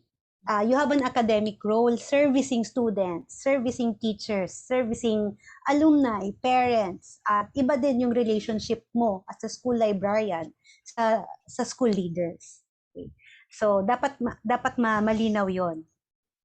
You can assert, no, for the library, for the school library to be under an academic role. Okay. why am I recommending this? It's because many of the skills in K to 12 that requires critical thinking, that requires literacy skills, media studies, sa K to 12 program, connected sa English or sa literacy and language subjects. And the library is needed to support that. So yung user education program mo sa library, hindi na siya stand-alone. Kinakailangan integrated na siya across content area. The key subject are the language and literacy subjects, but it has to spread now in science, in math, in social studies, and in the senior high school program, mas kinakailangan yung iba't ibang understanding of information sources. At hindi madaling gawin yung ganong integration kung nasa student services ka ang library. Kasi kung student services ang library, mangyari magpapahiram ka lang ng libro, access to information. So nasaan yung facilitation of instruction? So tingnan mo yon kung nasaan ka dun sa organizational chart. Who do you report to? Academic leader ba? O sa non-academic? In most PAASCO schools, we look at this as a point for scrutiny, no? Kasi instructional talaga ang purpose ng school library eh. Okay. Next, ito, admin na. Look for an inventory report. When is the latest inventory report? At nasaan yun? May kopya ba ang library? Nag-submit ba sa finance? Nasa operations ba? Kung ang inventory report ay, let's say, na-hire ka ngayon, 2021. Kung ang inventory report, 2019, 2018. Okay, marami kang hahanaping mga aklat, marami kang hahanaping mga resources sa school library, no? And that's accountability. Pangalawa, humanap ka din ng annual report. May sinubmit bang annual report yung pinaltan mo? Okay, yan, no? Or kung structured na, meron kang boss, may head librarian ka, gawin mo din yung mga sinabi ko sa nauna, and then talk with your boss, talk with your head librarian, no? Ano yung expectation? Ano yung evaluation mo at the end of the year? Be brave to do that. Karapatan mo yon. Huwag kang mahihiya na alamin ang mga bagay na to, no? I remember doing that when I was a young librarian. Nagulat yung boss ko. But you know, it will have its benefits that when your coworkers know that you know what you want and it's clear to you how you want your work done, you will get the respect that you deserve. You earn it eh. Sabi nga ni Mike, pinagtatrabahuhan. You have to earn your stripes, no? Hindi yan binibigay sa'yo na silver platter and then, wow, okay, ang saya-saya, mag-advocacy program na ako, gano'n, no? It comes with a lot of strategizing, perceiving, and a way of communicating. When I was a young librarian, it wasn't easy communicating. So, yun din naman yung natutunan ko along the way. And these are the things you learn on the job. No amount of college preparation will provide you with this. There are just some things you learn on the job. And if you're lucky enough to belong to a school community or a learning community that provides you with professional development activities, whether you're a private school librarian or public school librarian, you make the most of this retooling, upskilling, and professional growth activities kasi para to sa'yo. And when you learn from that, ang expectation talaga sa'yo is to apply it. And you don't take it lightly. Kailangan talaga na pag tinrain ka, may makikitang deliverables. And that's how the world works. Kahit panahon ng pandemic, hindi siya nagbabago. And I think that's also an important thing, no? Maaring nagbago ang working conditions natin and technology is pushing us to try new things, but there are constants.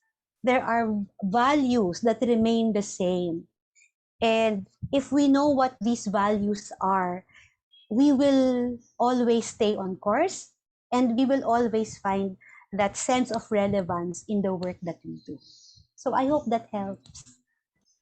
Ayan, thank you Ma'am Zarah G. And siguro idadagdag ko na lang po, kakaiba kasi ang culture sa school library. And kailangan may baon na mahabang pasensya at pagmamahal, unconditional love ang isang librarian sa mga bata. Ayan. Okay, let's move on. Ayan. Sir Lauren?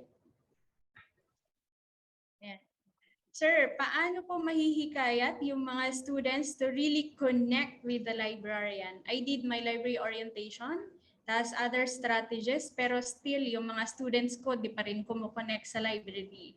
From Jen Lipardo.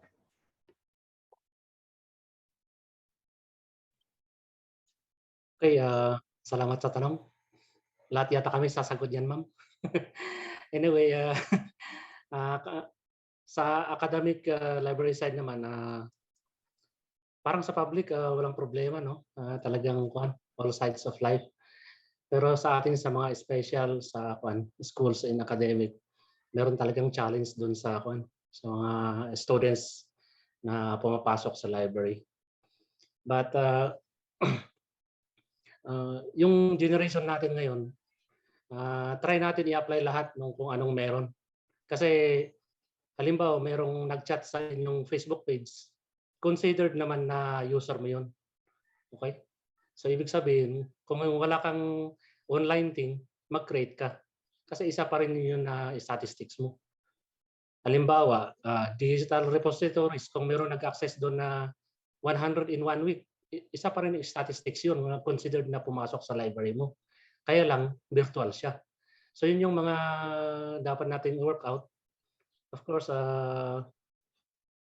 yung mga din natin, maraming mga personal thing, baka masasungit tayo sa library, di gawin natin friendly yung natin, yung mga aura natin, di ba? And then kapag hindi maganda yung library natin, di gandahin natin yung library natin para ma-invite silang pumasok. So, andun yung idea of library tourism, no? Lagyan natin ng mga bling-bling para maengganyo sila. Okay? Lahat na lang spices na pwedeng maganda, pwede natin i-apply sa library. Of course, priority yung content. Okay? Priority yung content. Kung maganda yung makukuha nila doon, papasok sila. Okay? So, yun po. Alam ko mayroong additional si Sir Mike. Sir Mike, binolunteer na po kayo. Additional daw po. Parang sinabi niya na lahat. Actually po, sabi ko nga, how to entice them is know them first. Kilalanin mo talaga sila. Sabi ko, kung mahilig sila sa TikTok, di mag-TikTok ka rin. Di ba, Miss G? O, di ba? Ang dami kong napapanood ng mga librarian, TikTok ng TikTok, pero nakakalimutan nilang i-promote yung kanilang sariling library sa TikTok. Oh. So, yung mga simple things like that. You know, pangalawa po, yung mga activities na ino-offer natin. Minsan, ang kailangan ng mga user natin, kasi malikot ang isip niyan magpa-activity tayo. Then pagka na-encourage natin silang sumali, that's the time. Ayan na, babalik-balikan. Ma'am, ano po yung next? Sa amin po nangyari yan Ma'am, ano yung next activity nyo? Kasi alam nyo kung bakit. Minsan may mga konting paraffol, yung mga maliliit na bagay. O may mga contest kami. And yung mga contest namin, ito nga yung mga prizes nila dahil hindi sila makalabas, dinadala namin sa harap ng bahay mismo nila. Just to talk to them and ask, kumusta ka? Anong experience mo with the contest? Something like that. So, kahit paano po, we tend to know our clients better. No? So, yun yung sa amin. Thank you. Yan. Thank you, Sir Mike. And before we move on, again, I would like to remind everyone that we will be posting the evaluation link just before our session ends. We are strict with the attendance and with the evaluation because we are processing the CPD points. So kung gusto niyo pong magkaroon po kayo ng CPD points, you stay with us. until the very end. Ayan. So, kapag po, muli, katulad po ng sinabi ko kanina, if you need to go home, if you need to log out from your offices, you can join us via Facebook Live and we will be posting the evaluation link. Ayan. Next question, Sir Mike. Ayan, Sir Mike, sabi dito,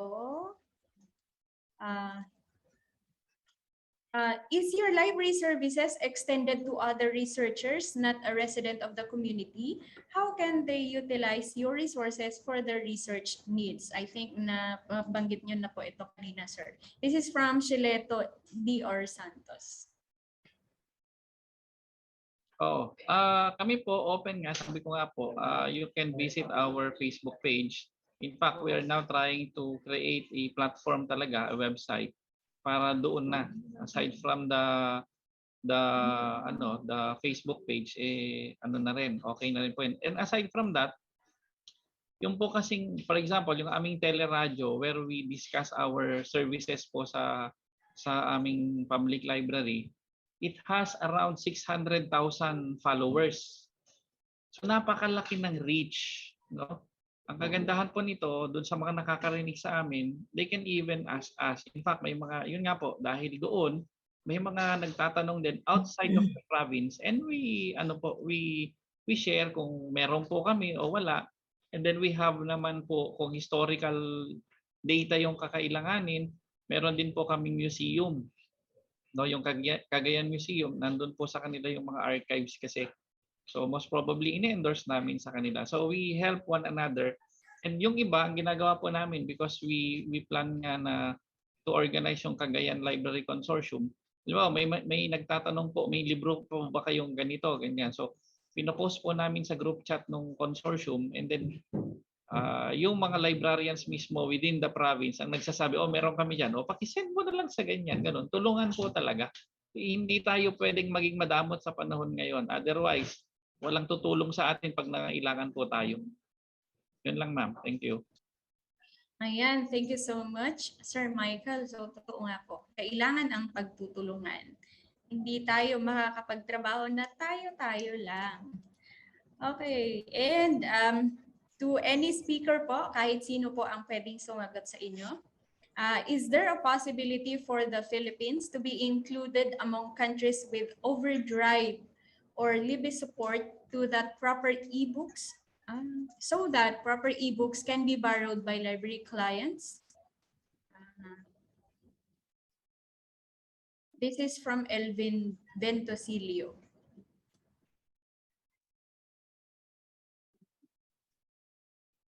Sabi po, is there a possibility for the Philippines to be included among countries with overdrive or LIBI support so that proper e-books can be borrowed by library clients?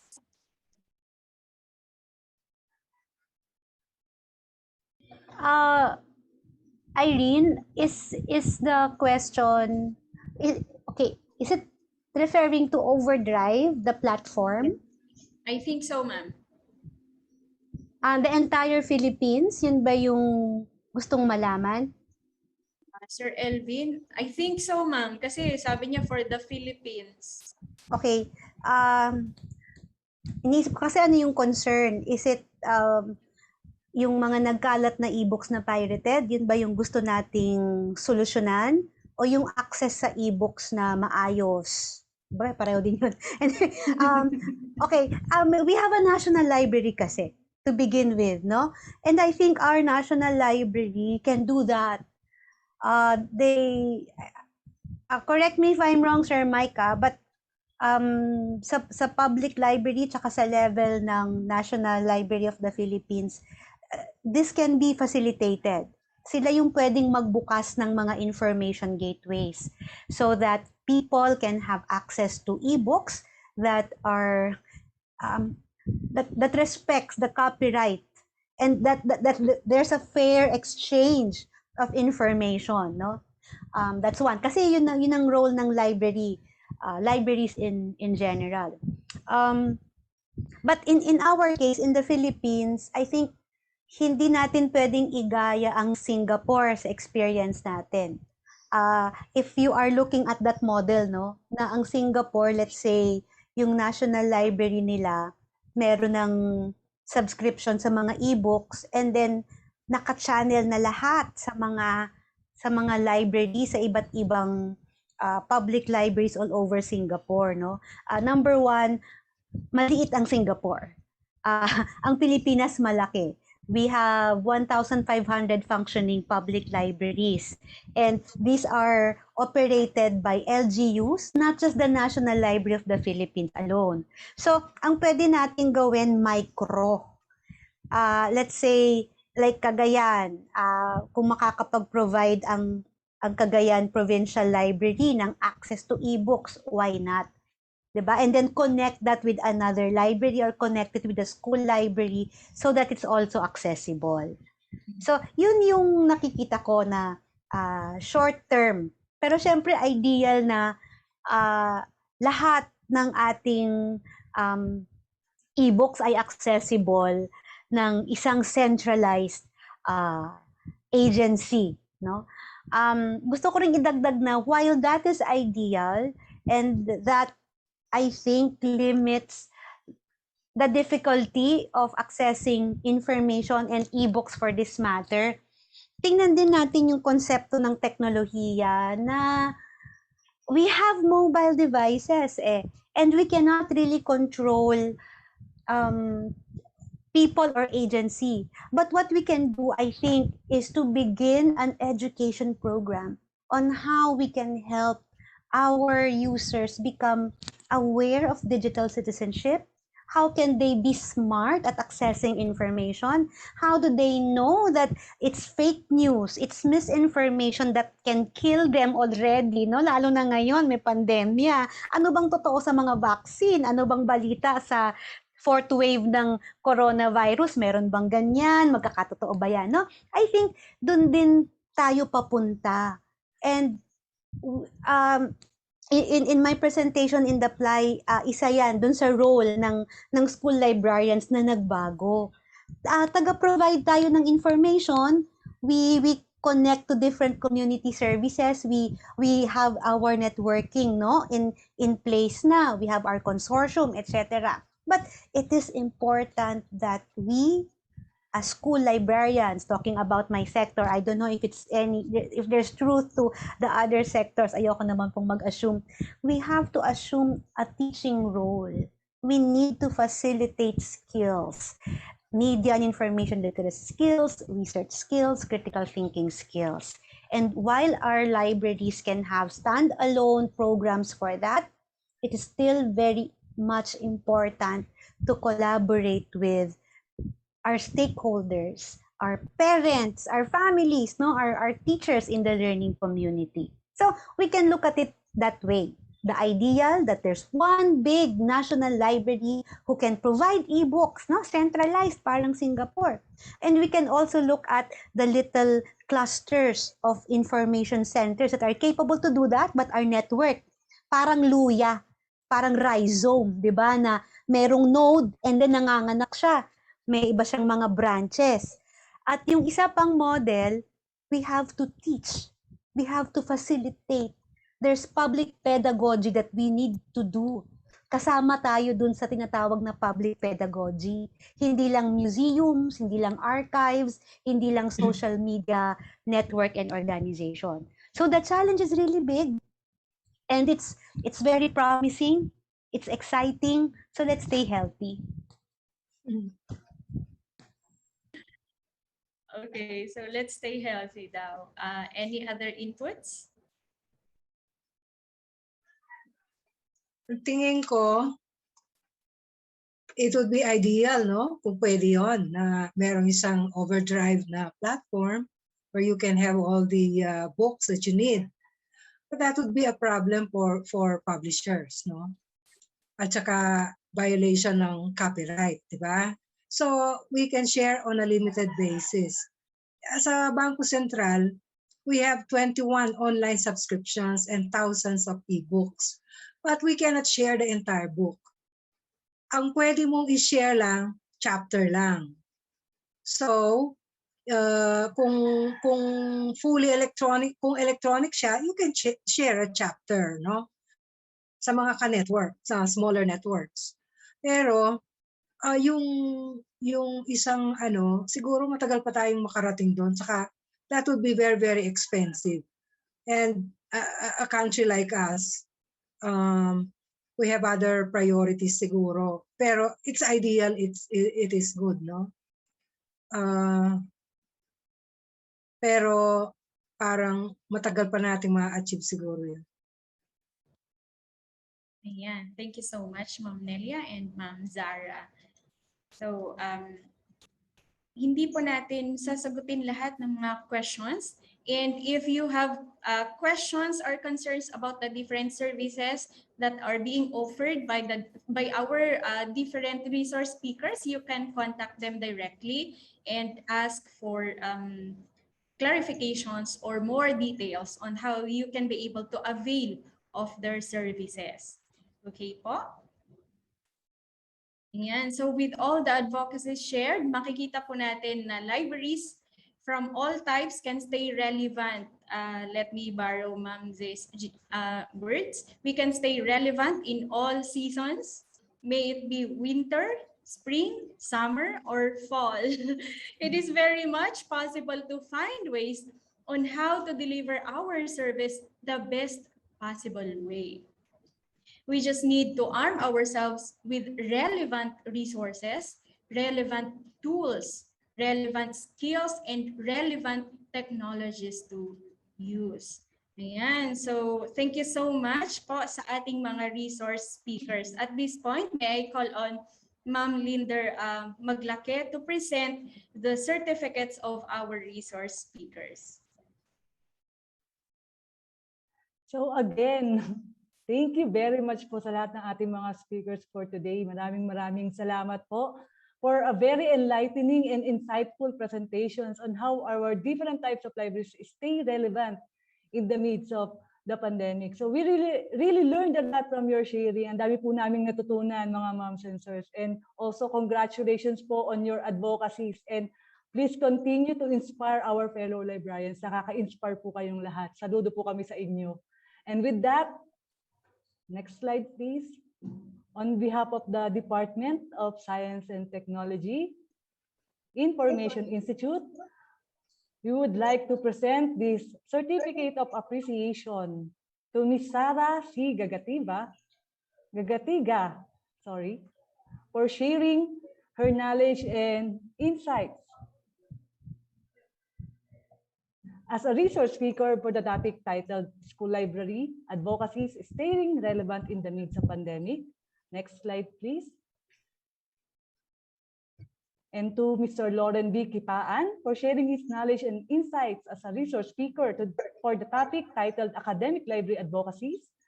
And to Mr. Michael A. Pinto for sharing his knowledge and insights as a resource speaker for the topic titled Public Library Advocacies. And to Ms. Nelia R. Balagapo for sharing her knowledge and insights as a resource speaker for the topic titled Special Library Advocacies, Staying Relevant in the Midst of Pandemic during the 31st Library and Information Services, or LIS month, with the theme Libraries Building Roads, Readers, Opportunities, Advocacies, Development, and Sustainability, held on 8 to 10 November 2021 via Zoom and Facebook Live. Given this 8th day of November 2021, signed by our Director Richard P. Burgos, and PLAI President, Mr. Emma M. Ray. So again, maraming salamat po sa inyo, and we hope we can invite you again on our future webinars. We would also like to thank everyone today who are here today watching us via Zoom and Facebook Live. Alam ko po mag-uuwian na, so konti na lang po. So we hope you can join us again tomorrow for our day 2. So again, thank you and stay safe, everyone.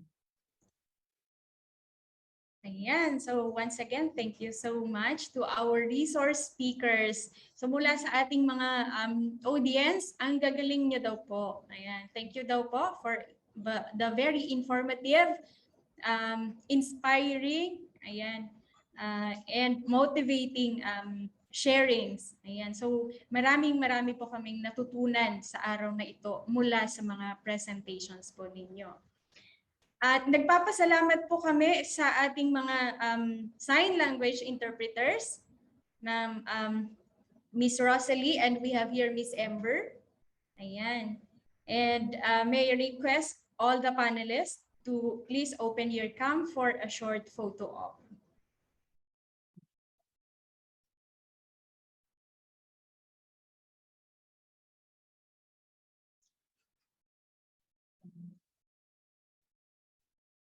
Ayan. Sa ating mga resource speakers po, kindly open your cam.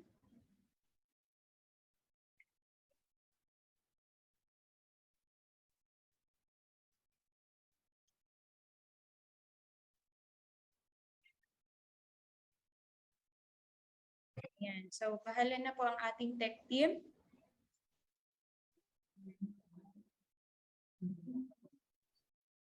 Ayan. Just smile lang daw po kayo.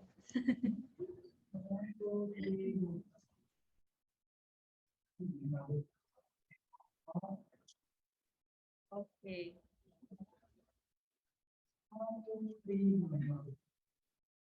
Ay, humahabol daw po. Okay. So yan, thank you so much everyone. Thank you for listening. Thank you for participating. Thank you for asking questions. Thank you for the reactions. Ayan, maraming salamat po. And finally, here is our evaluation link. Ayan. So sa mga hindi po nakapag-attendance kanina, ito po ang ating attendance link. Ayan. Pero kung nag-attendance po kayo kaninang 1 o'clock, kahit wag nyo na pong i-accomplish ito. Ang i-accomplish nyo na lang po ay ating evaluation link. Ayan. Uulitin ko po, katulad po ng announcement kanina, due to limited manpower, we will not be able to send the evaluation link and the attendance link via email or Facebook Messenger. Yan. So sa mga friends nyo po na nag-out na po sa Zoom at hindi po nakahabol sa, hindi nila nakita yung ating evaluation link, kung kakilala nyo po sila, kindly send them the link po. Yan. So thank you so much everyone for staying with us. Simula kaninang umaga hanggang ngayon po, at umaasa po kami na sasamahan niyo pa po kami bukas hanggang sa ating pangatlong araw. Bukas po ay magsisimula pa po tayo ng registration simula 8 o'clock hanggang 9 o'clock po. Ayan. At katulad po ng sinabi ko kanina, sapagkat ongoing po ang ating application for CPD points for this webinar, magiging stricto po tayo sa pag-monitor ng attendance at saka po evaluation. Magkakaroon po tayo ng dalawang attendance, isa sa umaga at isa sa hapon. Ganon din po ang evaluation, isa sa umaga din po at isa din po sa hapon. Ayan. Nakalagay na po, nandyan na po sa ating screen ang evaluation link. Ayan, sa mga nagtatanong po, at sa ating mga nasa Facebook Live, hello, shout out. Thank you for staying with us. Ayan, nakikita po namin, nandyan po yung iba, lumipat po sila from Zoom. Ayan, nandyan po sila sa FB Live, nanonood pa din. Ayan, yung ating evaluation link po ay, ayan, ipipin po ni ma'am sa ating comment box.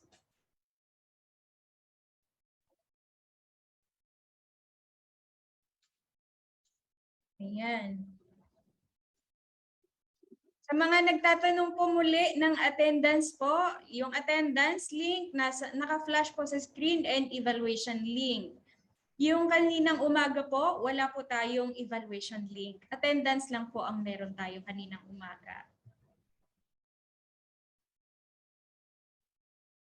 Ayan. So while the rest are answering, muli nagpapasalamat po kami in behalf of the DOST-STII family. And we hope na we will see you again tomorrow. At marami po ang ating registered participants. So hopefully, we will be seeing more of them tomorrow. Ingat po tayong lahat sa ating biyahe, sa ating pag-uwi. At katulad ng sabi ni Ma'am Zarah kanina, we stay healthy? Will we stay safe? Ayan po.